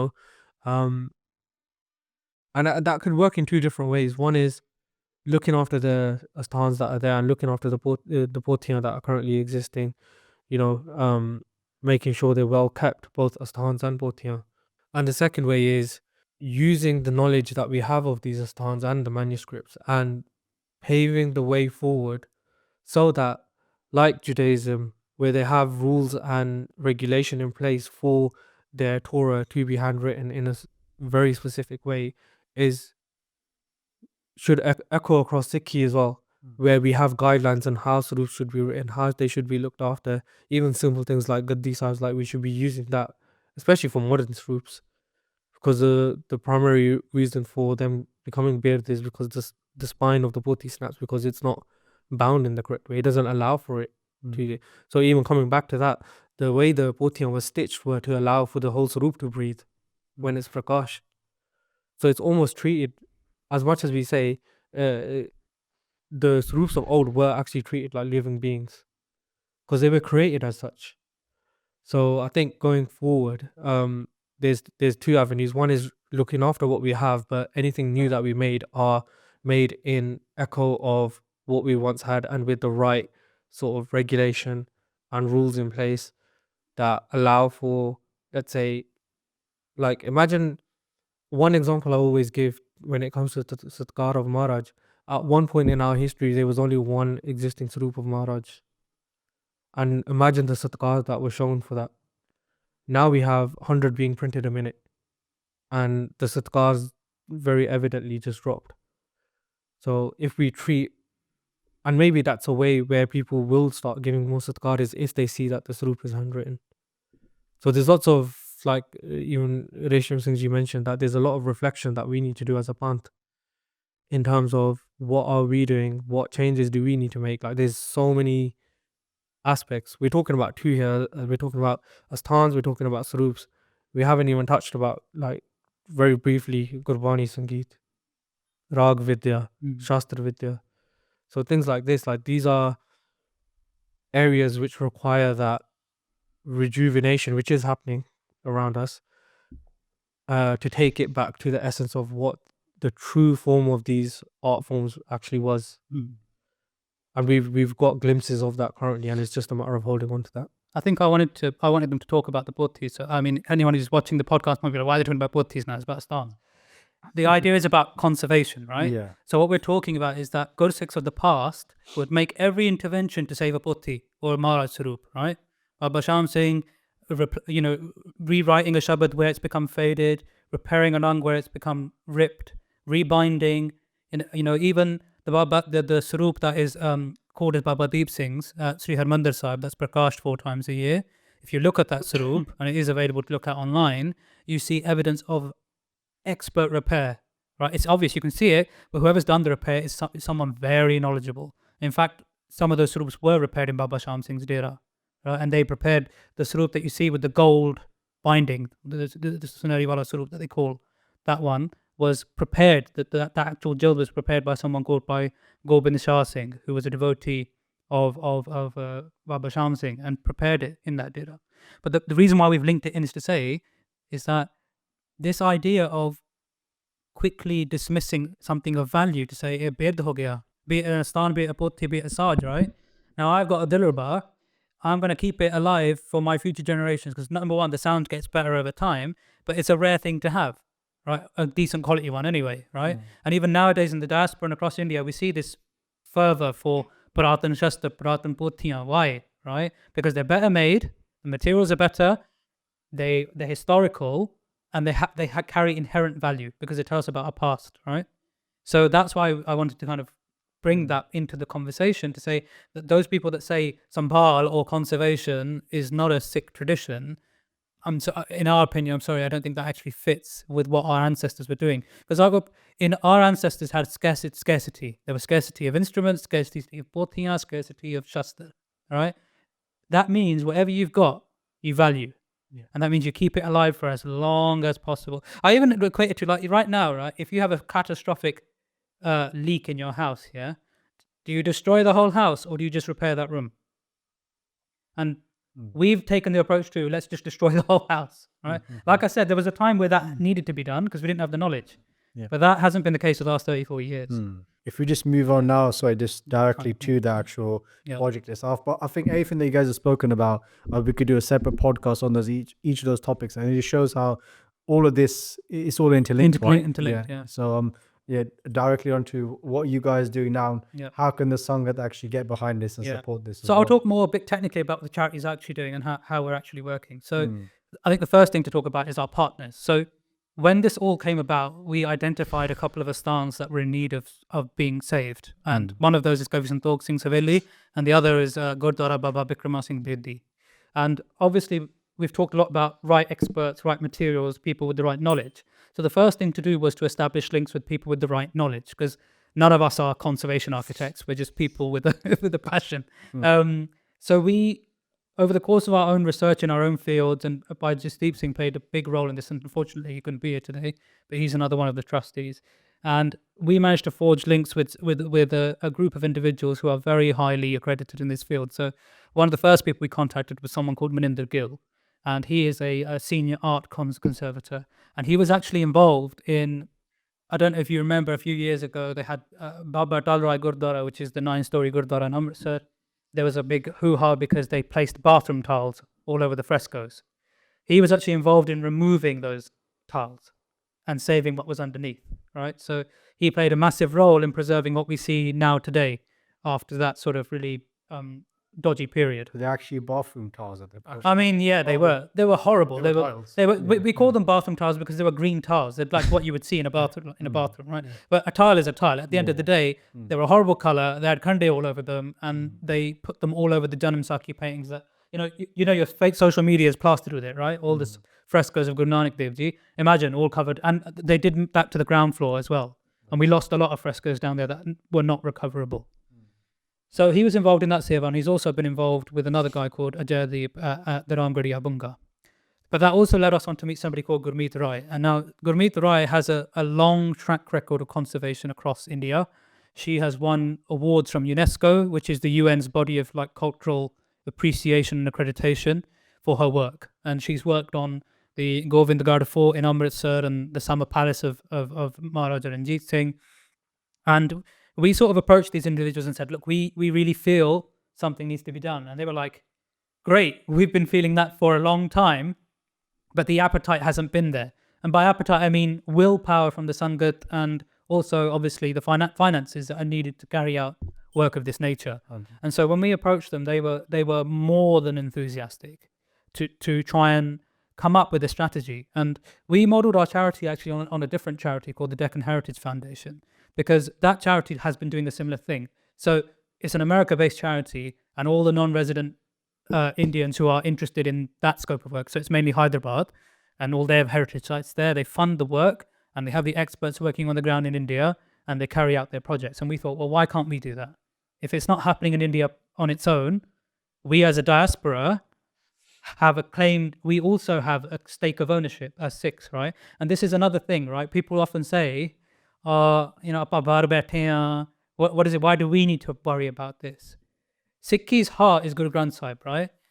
But Guru Granth Sahib's history, the context of Guru Granth Sahib is that Datti there, right? The history of all our Das Guru Sahiban, all the Gursikhs, everyone we remember is that place, right? And if we don't preserve the history there, then how can we then carry that history out into the world? We can't. Eventually, if you let the source dilapidate the way we are, right? We're not the only diasporic community in the world. There's 1 billion Catholics in the world who look to the Vatican as their epicenter. And that Vatican feeds research, it creates priests, it has vaults and libraries, it has institutions, it funds PhDs, right? Really, our central institution needs to be doing this. And I think we all know it's not, right? And it is what it is. So then, as Sikhs, right? And we all go back to India, right?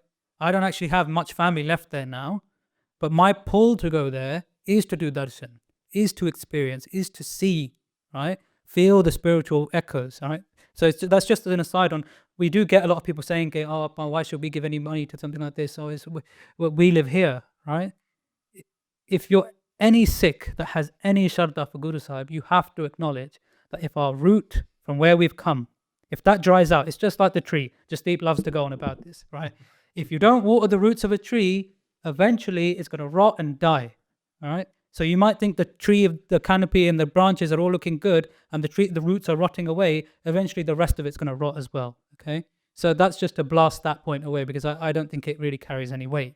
But we approached these conservation architects and they have really embraced us. And then the next step was then to talk to the custodians of these sites. So the Haveli Kavi Santokh Singh, the place where Suraj Prakash was written, you can liken it to how, we all went to William Shakespeare's house in Stratford upon Avon as children, right?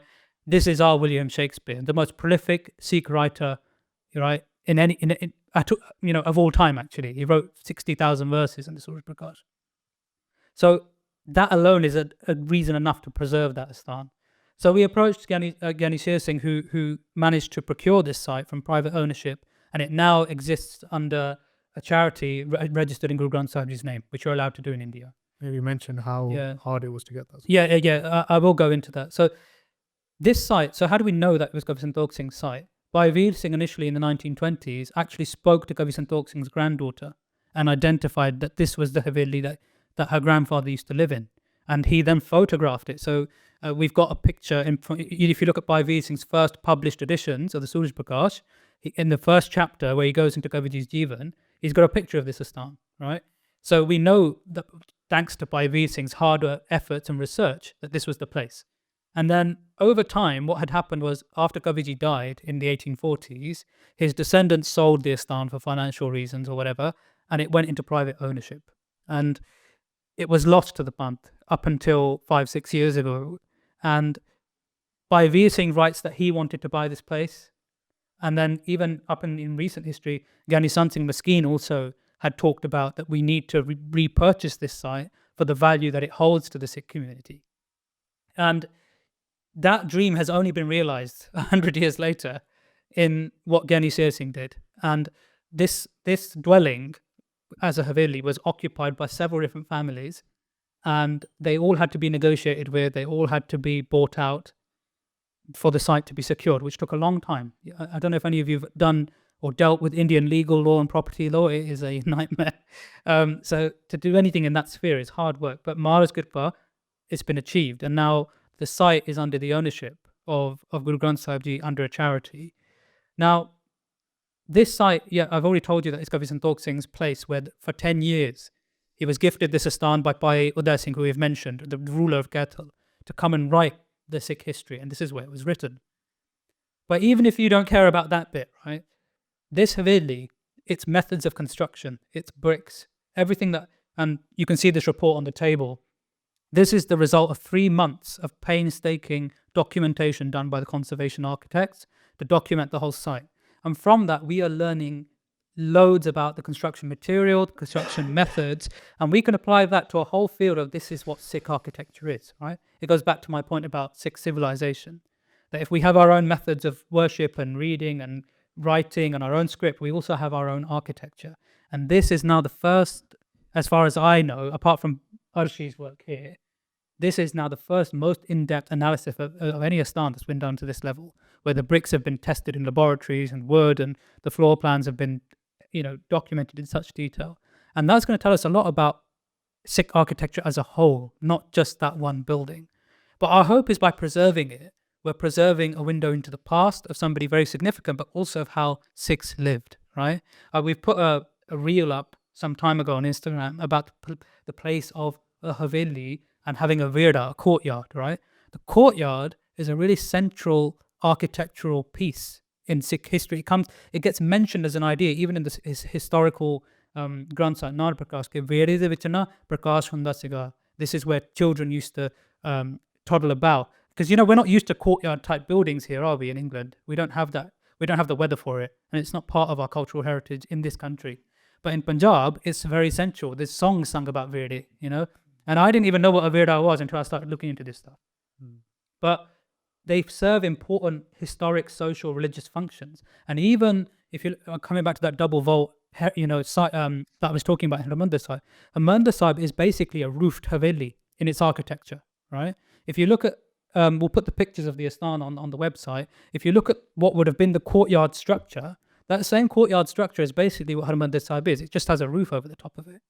So you can see how Haveli architecture translated into the more advanced architecture in Harmandir Sahib and all the other Gurdwara that I've talked about.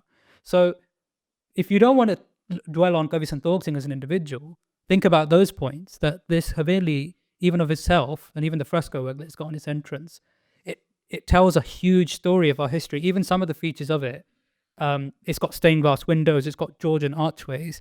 It tells the story of how when the British took over, they repurposed a lot of buildings. What did they do? They knocked down the lost palace the first thing they did, the lost palace of Amritsar, which was this massive structure in the Parikrama of Darbar Sahib. Again, I'll put a picture up. They turned that into a prison. It used to be a palace. And then they knocked it down and built their Gothic clock tower. But this is what they were doing across the whole of Punjab. And Kathal, it actually fell to the British at the end of Kaviji's life. He writes about it in Suraj Prakash, about the lut, about plunder and how much suffering that townships went under as the Sikh Raj fell by what they're saying. And he writes about it at the tail end of his life.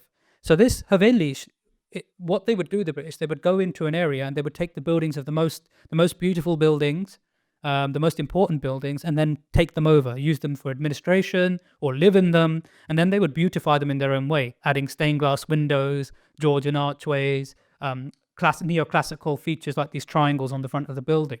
So this building tells the story of the last 200 years in detail, right? And we need to understand that. We need to know, okay, what have we been, even the British would try to auction off Sri Harmandir Sahib, initially, or they even tried to turn it into a church. So even this building is telling that story of the wider Punjab, the wider Sikh community, right? So we've been engaged with the site, and Gyani Sher Singh and the trust, the Kavi Santokh Singh Chudamani Trust, has engaged with us, right, and these conservation architects to form this conglomerate now, where we are working as the sort of logisticians, liaising between the conservationists and them, and also fundraising to help get these projects off the ground and moving, because obviously they're not going to move without any financial input. And we've all, the charity only launched in April, but already we've managed to produce this report, which costs £15,000, which is already fully paid through programs we've been doing with yourselves. Basics, who have been helping us with giving us slots and a platform, much like you're doing today. And we've managed to generate the reports because the buildings are so fragile. You can't just go in there without knowing what's going on. You need to know what the weaknesses are. So, for example, they've even got expert companies like Helifix to produce materials to stitch the bricks together where archways have cracked due to ground movement. Because as I said, the Haveli's been hit by an earthquake in the past. So you need expertise, right? So and that costs money, obviously. But we've managed to actually build these relationships with Maharaj Skipper, and the architects are fully engaged in the site, and work has actually started now. So if anybody goes onto our Instagram, they can see that modern plaster has started to be removed. The underlying Nanak Shahi bricks are exposed. We've started to remove later cement additions that are causing actually damage to the structural integrity of the site. And just this week, at the end of this week, this specialist helifix equipment to start joining the bricks together where they're separating is going to start being implemented. So the project is already well underway. And we are working with the conservation architects directly. So we pay them directly. All the funds, the donations that come in, we have a full schedule of costs from them, full estimates, and then we transfer to their company, which is registered in India. So they run a legitimate company. And we then are actually monitoring them to say, you've said this much kharcha for this much, and where is it coming in? So we have a full lens into what's going on, full accountability, and all of that is being pumped out via our website and social media as things are progressing. So the Kavi Santok Singh is the first project at Haveli, and the plan for it, as per the trust, the charity Kavi Santok Singh Chudamani Trust, is to restore the two wings that are existing. Because like I said, it was a courtyard. Half of it has fallen down due to an earthquake. To restore those two wings, and then to restore the two wings that are missing, because it gives the building stability. But then for the Haveli, not just to be this dead thing that's just, okay, that nice ho gaya, but it will actually become a living Asthan again. So Maharaj's Prakash will happen. And, you know, the Kavi Santok Singh Chudamani Trust, they're already engaged in teaching Vidyallah. They'll create a Vidyallah. They're engaged in teaching. So that Vidyallah now, and I think it's quite poetic, you know, that for the first time since Kaviji's passing in 1840s, so what's that, 180 years, we are hoping by the end of this project that his Granth that will be heard again in that place where it was written, and its Gatha will be done, and its Gatha will be taught. Like for me, there can't be anything like that's such a meaningful thing to achieve as a community, to see that happen again. We kind of owe it to Baivis, to all our ancestors, to Kaviji's effort, right, and to our architectural heritage to do this. And right? Mandeep Singh was saying, imagine that experience of actually hearing that the Gatha of that Granth, which was written in that Asthan, happening. Well, you know, Kaviji writes in his Granth as well, you know, that he would write in the daytime in that Asthan, and then he'd go and do Gatha in there's an Itihasik Asthan of Guru Tegh Bahadur Ji in that town. And Kaviji would go and do Gatha there. I think Yanni can tell you more about Isn't it. there that little instance where I think Baiveer Singh writes about how Kaviji wouldn't actually sit there writing. So Kaviji was charring it. That's right. And I think there was like something about the meter where they're checking something. Yeah. So with the pencil. So Yeah. what would happen? And again, it's not too dissimilar, right? We find this with Guru Arjan Dev Ji and Bhai Gurudas. Somebody is orating the Granth, then a scribe is writing it down, right? And Kaviji would compose it first, just like, you know, we say with Gurbani came from Turong ki aayi, na. Guru Nanak Dev Ji didn't write it down first and then go out. It just came, right? The same was true with Kaviji, and that's quite common with poets, right? They'll come up with something, then it will get written down. And there's a particular, Baiveer Singh writes of an instance, I think, in the Suraj Prakash, where Kaviji is literally, he would use a little pen type wooden thing to measure out the rhythm of the chand. So each, like a verse, depending the syllables, they'll have different levels of syllables depending on whether it's a dohara or it's a chaupai or it's a savaiya. They have different meters, and he would use that sort of tapping with the pen to measure it out, and then the scribes would be writing it down. So then what would happen was that Gatha, Kaviji would do themselves of the Granth at the Itihasik Gurdwara down the road. And then the Sangat would ask questions based off the Gatha.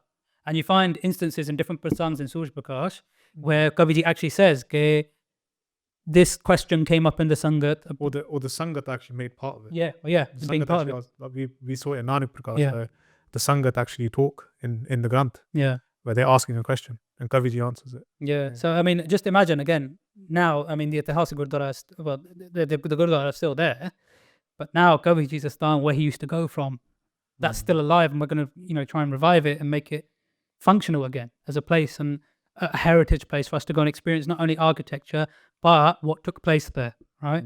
As a wider experience, and try and revive that experience for us as Sikhs.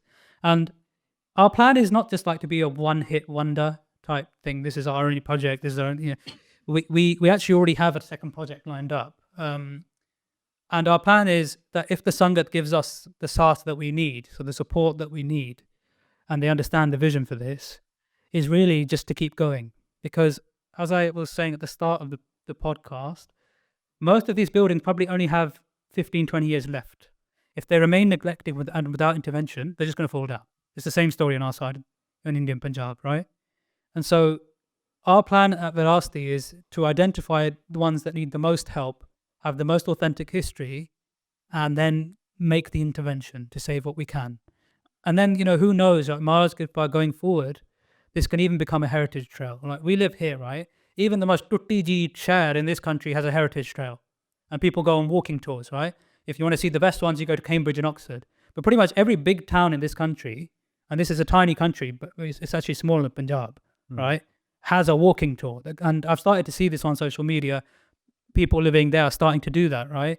But imagine if we actually have more authentic asthans for people to go to, not only to then read the history, educate themselves, live the history, and pass it on to their children. This is how we carry on our story as Sikhs, right? Because if we don't, with all the interventions we're talking about across all spheres, what we stand to lose in the next 50 years is like, or maybe even double what we've lost already. Because at that point, there's nothing left, right? I'm telling you that maybe half the Astana is standing. Half is enough. A quarter is enough to save, right? Even like I was telling you when I was driving by here, they've saved a bell tower, right? Even Ikakanda, right? If it's standing, we can save it. But if the whole thing falls down, at that point, there's nothing we can do, really. And so we have to, the time for action is now. So I can talk a bit about the second Astan, and this Talk one. about the costs. Costs first. Yeah. So we needed to do this conservation report in order to get an idea for costs, okay? So off the back of this 3 months of study from the conservation architects, they were able to give us detailed estimates of how much it's going to cost. So they have come back with a price of £250,000 to do the whole project. And at the most aggressive timeline, in terms of if they had all the money, it would take them about 18 to 24 months to complete. That works out at about £10,000 to £15,000 a month we need to raise. Now, already, we launched a campaign about 3 weeks ago on Just Giving, and we have actually managed to raise about £25,000 already, okay? And if I talk about our monthly subscription that bearing in mind the charity's only been launched publicly since April, our monthly direct debits are about £2,500. So some quick mental maths for people, if it stays at that level, that's another £30,000 secured over the next 12 months, right? So if you add those together, we're already at 55, okay? So that's already a substantial amount. But when I talk about these projects to people, I do like to put it in perspective. There's about 500,000 Sikhs sitting in this country, right? There's 2 million of us sitting outside of India, and there's about 24 million sitting in India.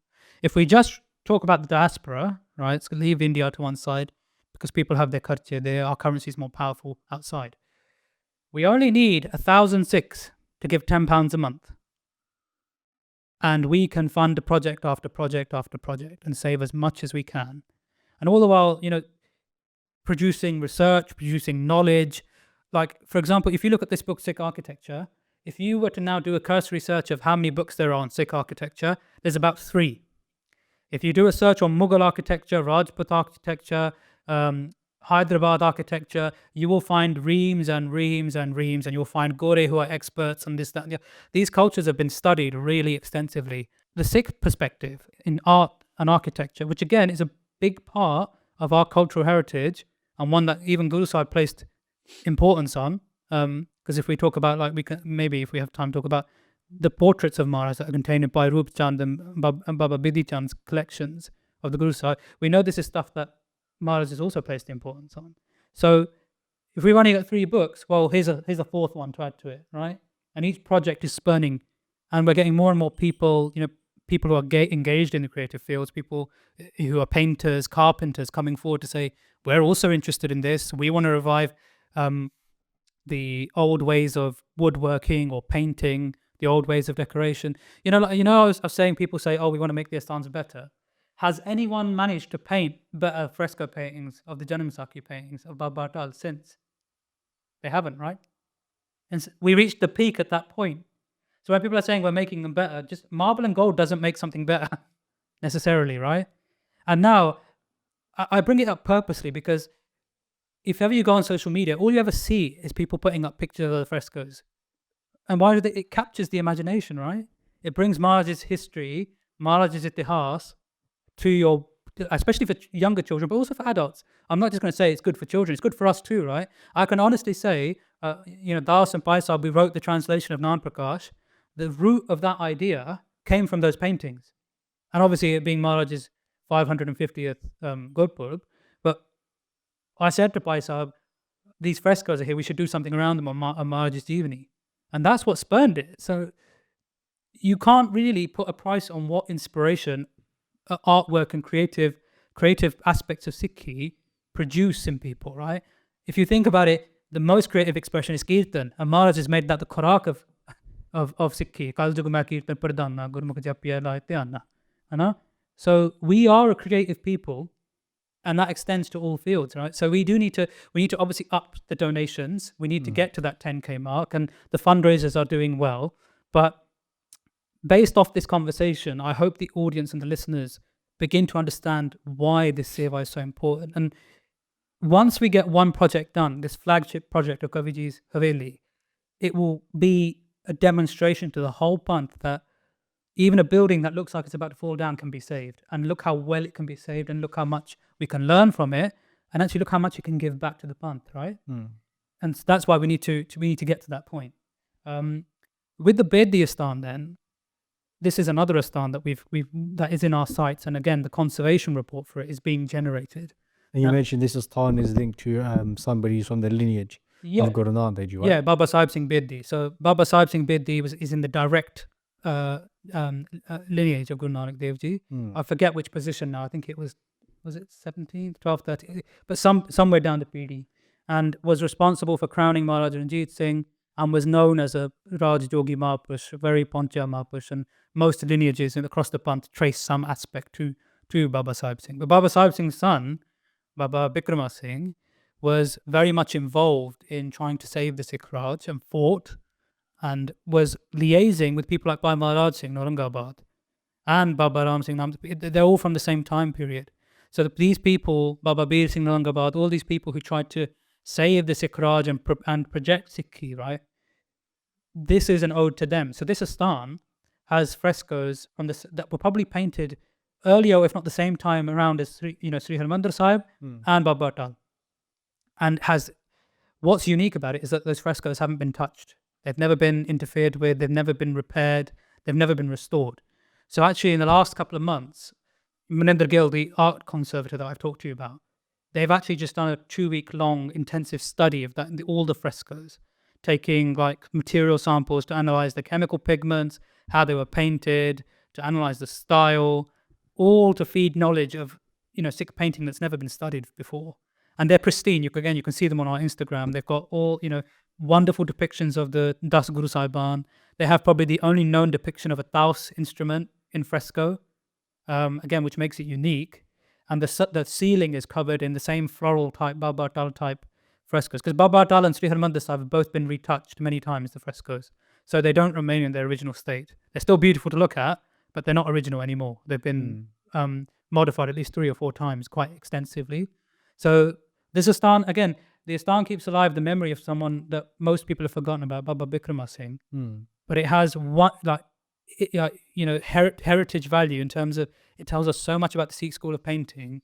And again, people in this country go to see Michelangelo's paintings at the Sistine Chapel at the Vatican, right? For us, this is our Vatican, right? These are our paintings. And if we just let them wither away because people are like, they're just buildings, right? Then again, we're losing a massive part of our heritage and the creative expression of our people. Let's not put it down to, it's just art, it looks really nice.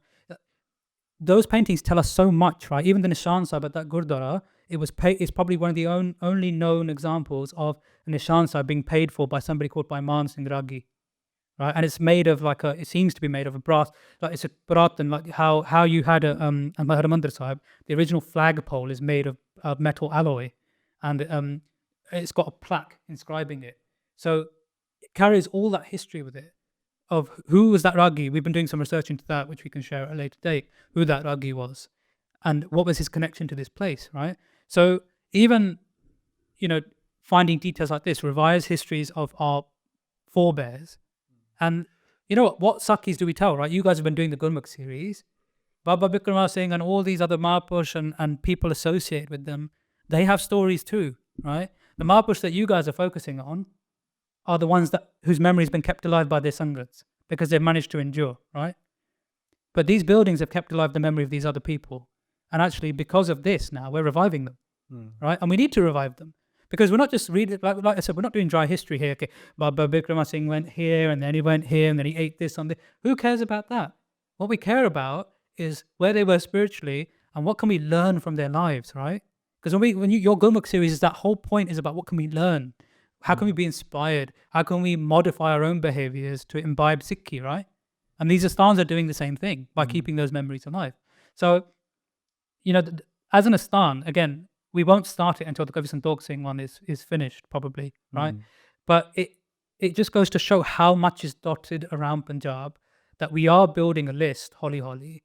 But we've tried to structure this charity in a very professional way. We didn't want people to feel that you're just taking money and it's disappearing and there's no realistic understanding of how much it's going to cost and who's doing the work and do they have the right expertise.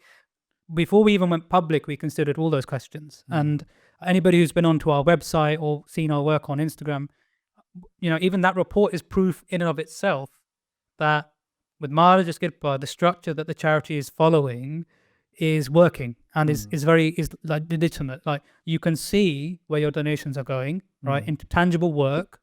And Maharaj's Kirpa, if we get to the end of it, there's going to be something really special at the end of it for us to show to the community, for the community to enjoy, and as a demonstration for the community to understand, you know what, we want, right? Because the thing is, if you think about it, the amount of Maya that's in the Sikh community, I know I've told you it's £250,000, but compared to the overall wealth that the community has, is a drop in the ocean.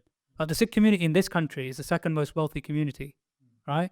So if you think about it, if our community then reorientates its understanding of Sambhal, what is Sambhal, right? How do we take care of things and how should we actually be applying that to our heritage? Then suddenly this isn't just us four sitting here talking about it, trying to do something and, doing the fundraising, holly. Then it can create a new layer, a new wave, right? And that's what we want to see across. I don't want to just see it across the Asthans, right? I want to see it across Puthis. I want to see it across Likhai. I want to see it across Kirtan, Shastra Vidya. I want to see it across just people studying, right? Where the Sikhs have fallen down, and people might not like it. It's not criticism. I'm a Sikh. I'm including myself in it, right? I'm talking about us as a people. Christians, they will pay for their priests to have PhDs, to study, right? To be able to communicate, understand their theology.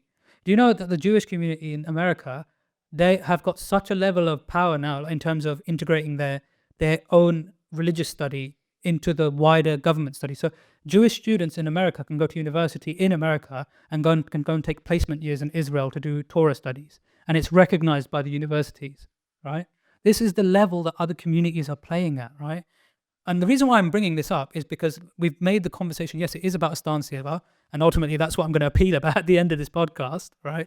But it doesn't just sit alone.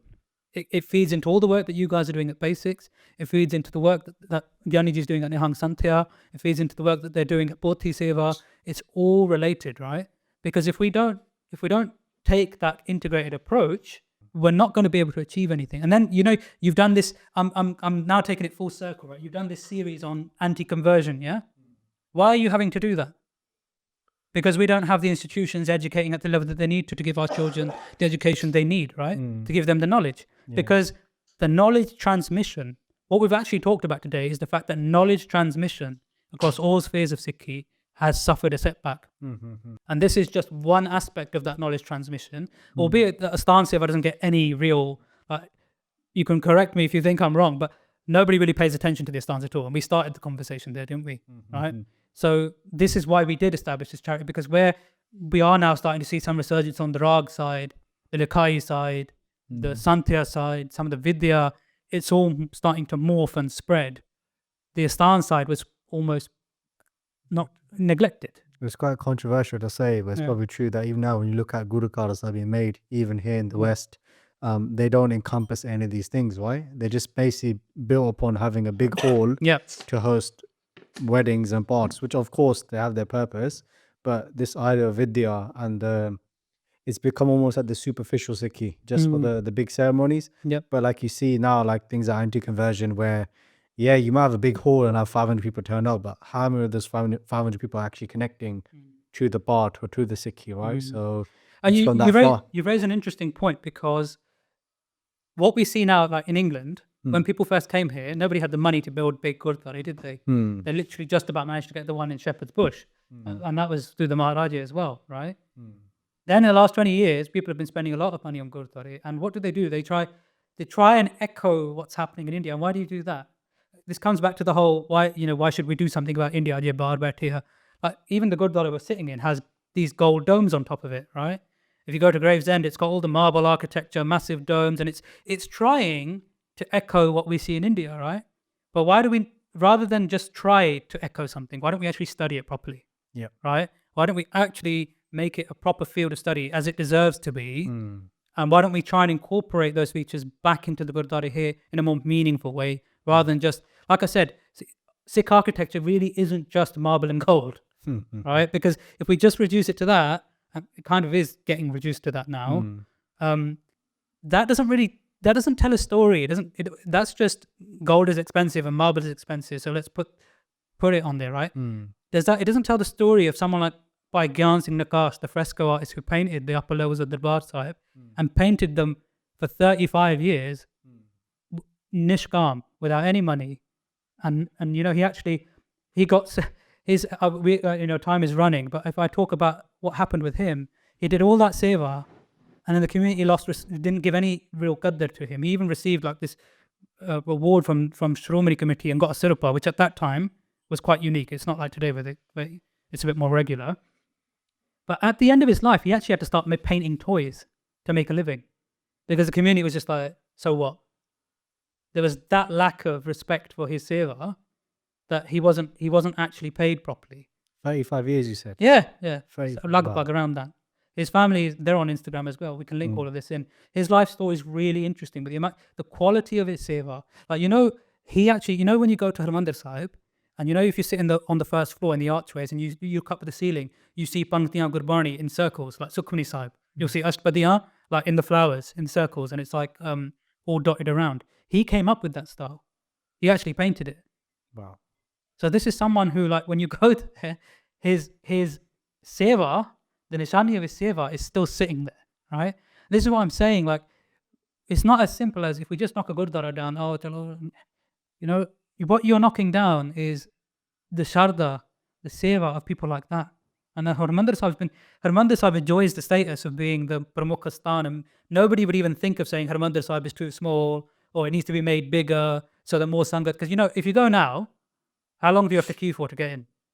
2-3 hours at least. At least, minimum, right? And that's if you go early on midnight, right?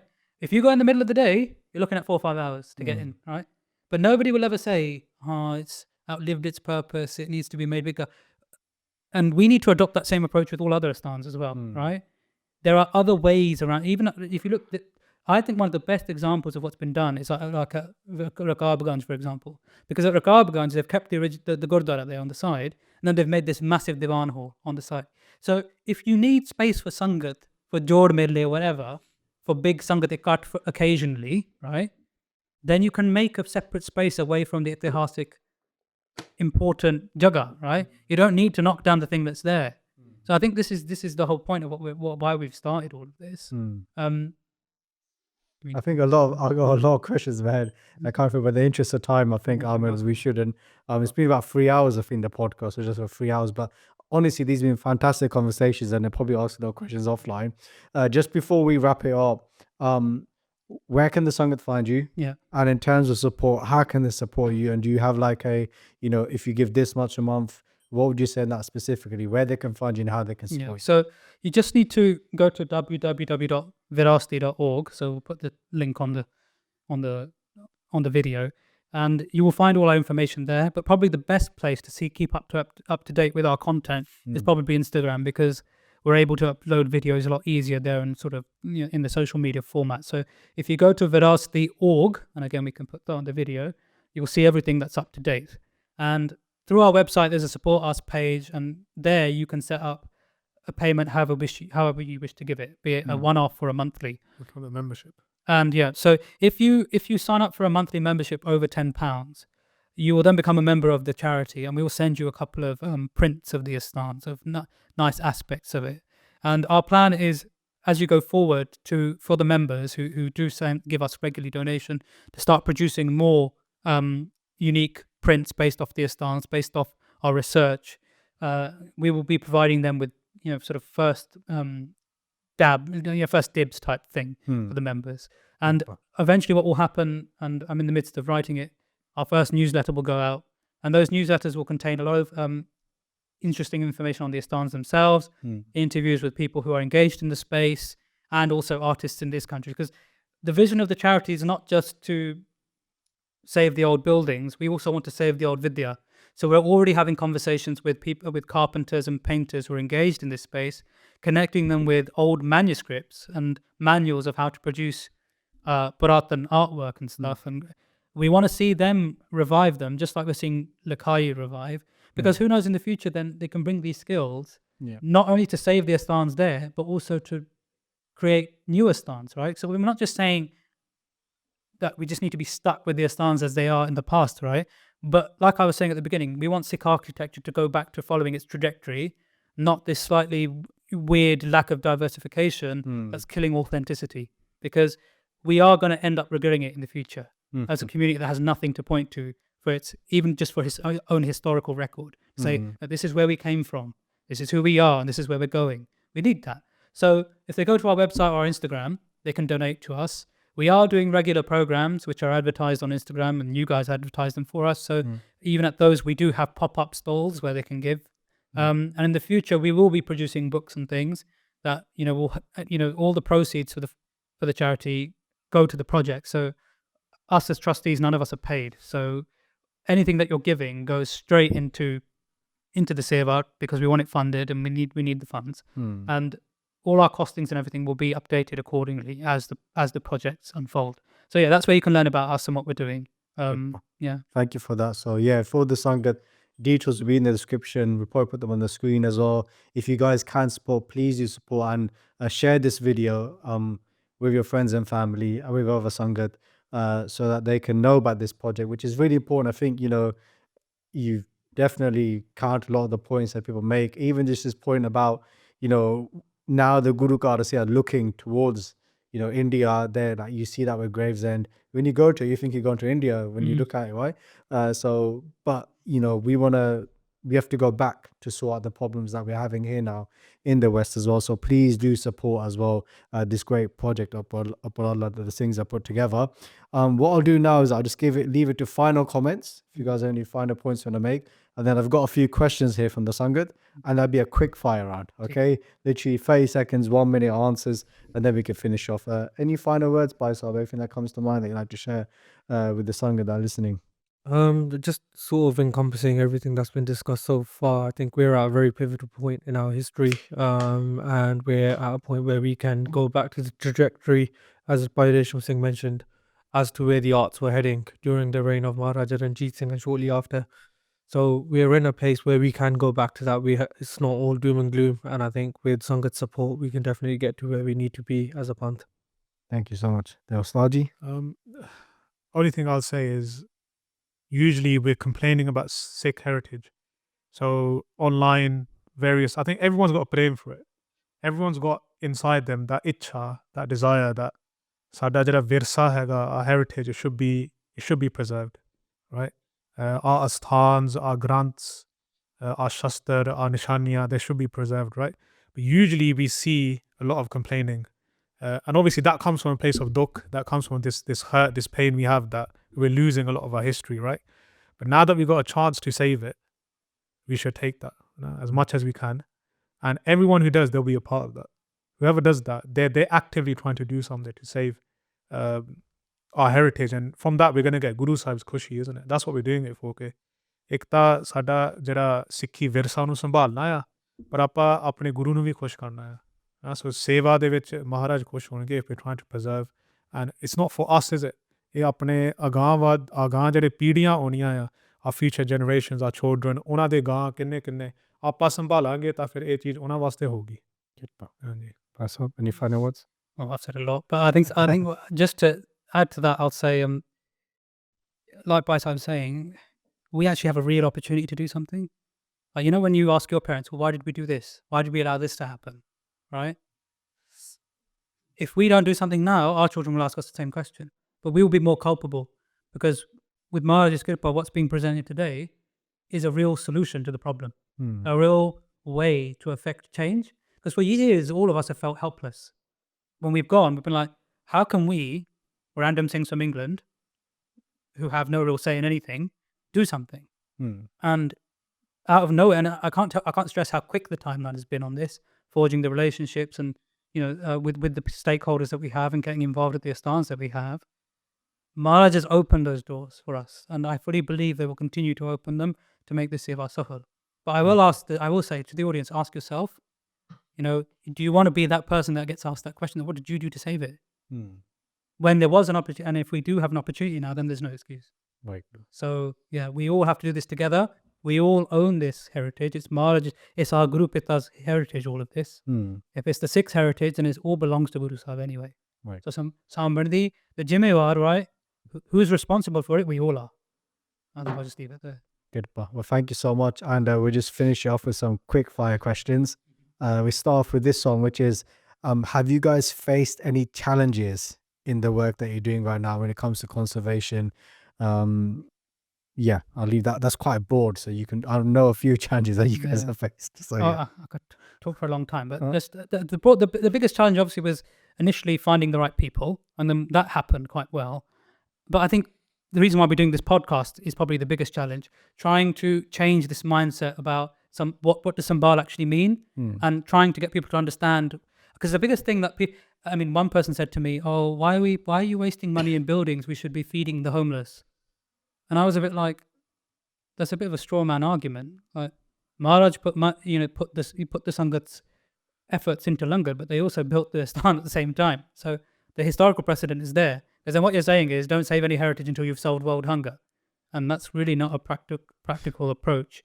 So trying to change a lot of the Sangat's preconceived ideas of why we're doing this, and hopefully this podcast has done that's probably been the biggest challenge, to make them understand that conservation isn't just, let's just keep dead buildings doing nothing. It's about actually connecting to a wider story of the Sikhs that we are presently telling, right? And trying to preserve all around. You want to add to that?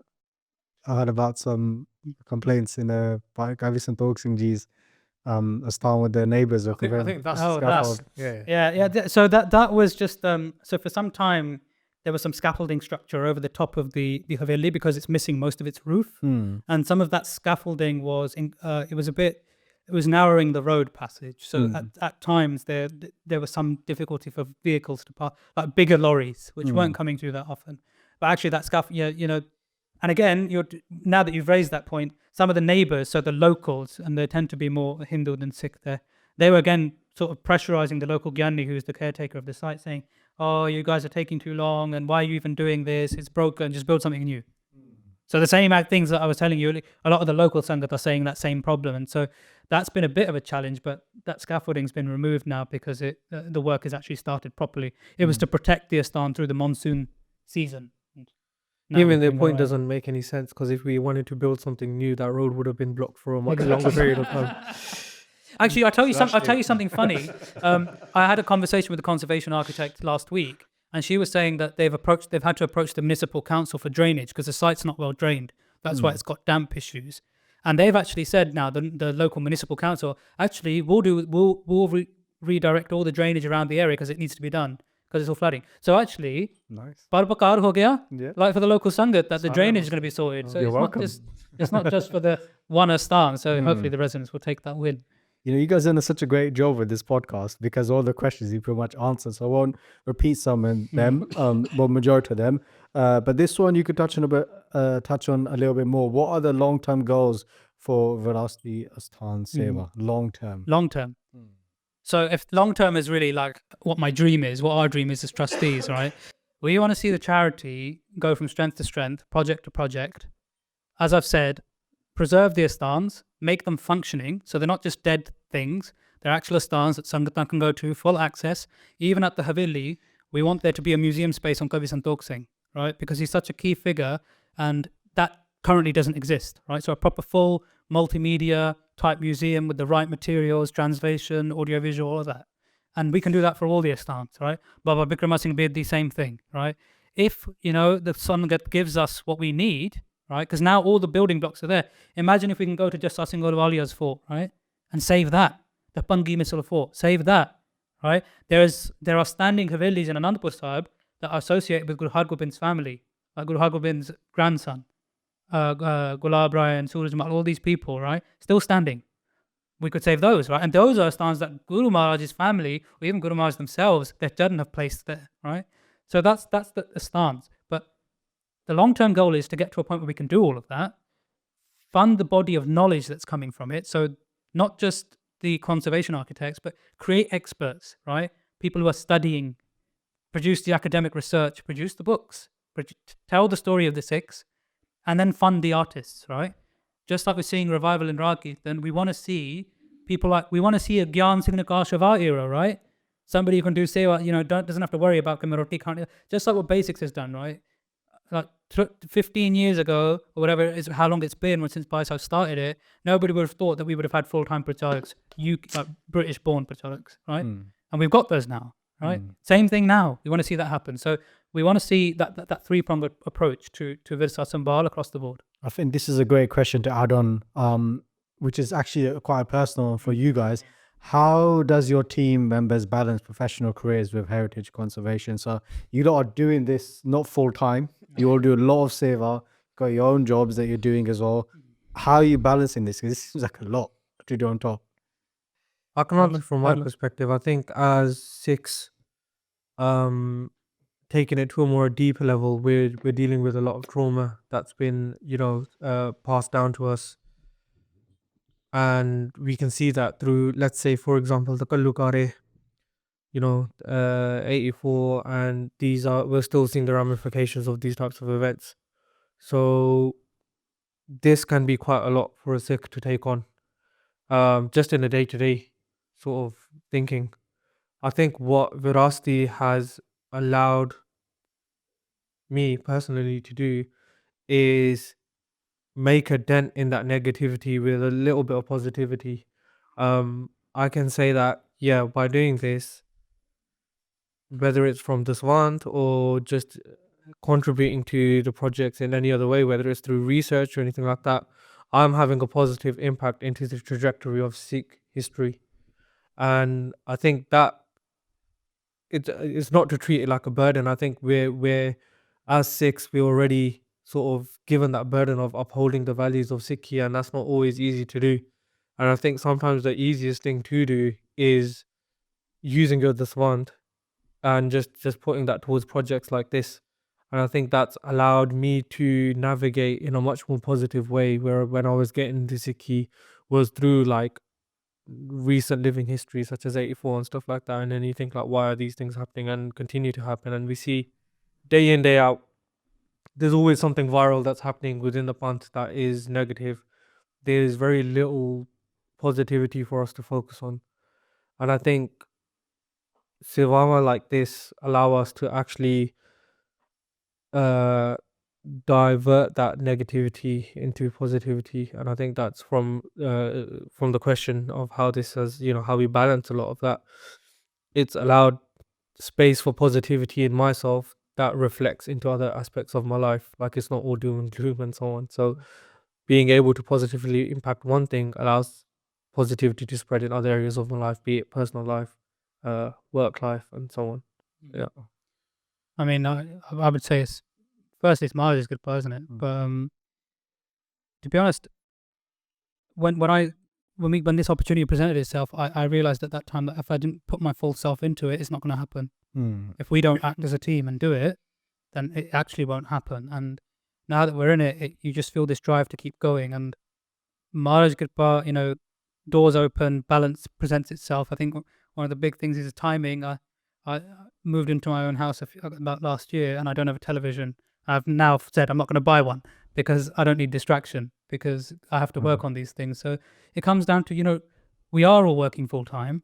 Like I have a full time job and a young child, and this isn't my own video, but it's just the approach that I'm taking, that I do sit down for an hour or two on this every day.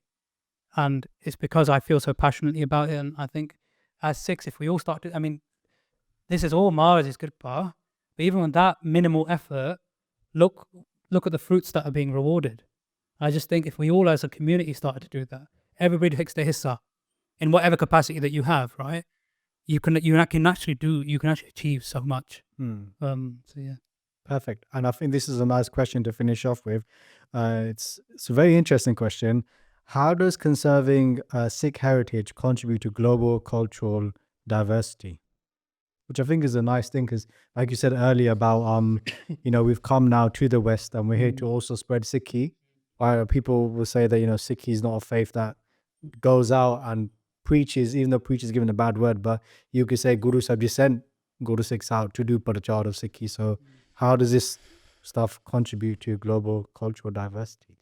It's quite a complex question, that, but if we take it from the point of view that we are the sixth, we're out of the 6 world religions, we're the 5th largest, not by much, but there's about 26 million of us. So compared to everybody else, there's not many, right? Our representation on a global level is sketchy at best, right? There's very few people that can go out, but we need representation in every sphere, right? So if you look at any other world religion, they have representatives in every field of knowledge. So if there's a heritage conference going on, an architectural conference going on, if there's a world religions conference going on, if there's a COP conference going on for the environment, there will be religious delegations, right? And this is something that I think this Gurdwara started to do. They sent a few delegations to COP and things like that. So by us preserving our history, we, like I said, because it tells our story, it means then we then have a more firmer story to tell on the world stage. But not just that, like think about it. When we're talking about Sikh heritage and architecture, right? Sometimes people don't realize the Nishan Sahib is part of that architecture, right? The Sarovars are part of that architecture. Now that Nishan Sahib that flutters all over the world now, people in this country have started to realize, Nishan Sahib right? We've seen that through COVID. People in this country now, the other religions, seeing features of our unique architecture, start to associate that place with us as the Sikhs, right? And that Nishan Sahib, now every Guru knows, mostly, Nishan Sahib, this day I can go and get a free meal, right? So all these things are related. So global cultural diversity, right?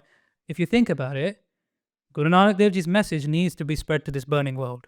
We all understand, that's why Basics was established, right? This message needs to go out there. And like I said, the architecture translates the message of Gurmat, right? What other faith has a designated space for langar in it? Has Pangat system? They don't, right? The way we even orientate our darbar, right? And the Puratan way of doing it is so that you can do it, Parkarma Maharaj, that you can sit in all 4 directions with the Maharaj like that, right? No other faith has that sort of those elements, right? So these elements define who we are as a people. This is how the Sikhs look. This is how they worship. On a global stage, then we can go out there and say, this is who we are, right? Because a lot of what goes on these days is identity crisis all the time. People always talk about this is who the Sikhs are and this is how we need to differentiate. Well, we need to tell our story. We are a separate Panth, and that Panth has its traditions and its buildings are part of that. So by conserving the historical buildings, we save all the knowledge we've been talking about for the last 3 hours, and then we disseminate that knowledge through Prachar, but also through more Western professional avenues, to the point where we get onto the world stage in all spheres of knowledge, not just the small ones that we're on now, because we aren't well represented. We see that in this country, right? If you in Canada, they've had Sikh MPs for decades. We've only just seen the election of Sikh MPs in this country in the last 5 years. I mean, it's just an example of how when you're talking about global cultural diversity, these are, you know, representation of the Sikhs. We have to preserve our story so that we can represent it on the world stage and give this medicine of Sikhi to the world. The world is burning. We see it. And if we don't take our message out there, then it will continue. Yeah. Thank you so much. That was a great answer to that question. Any final points to add? I to that? think just to add on to that one, I think when it comes to the sort of cultural and diversity progression, I think one important thing to mention is we need to upskill and, you know, level up the knowledge that we have within the Panth in these areas as well.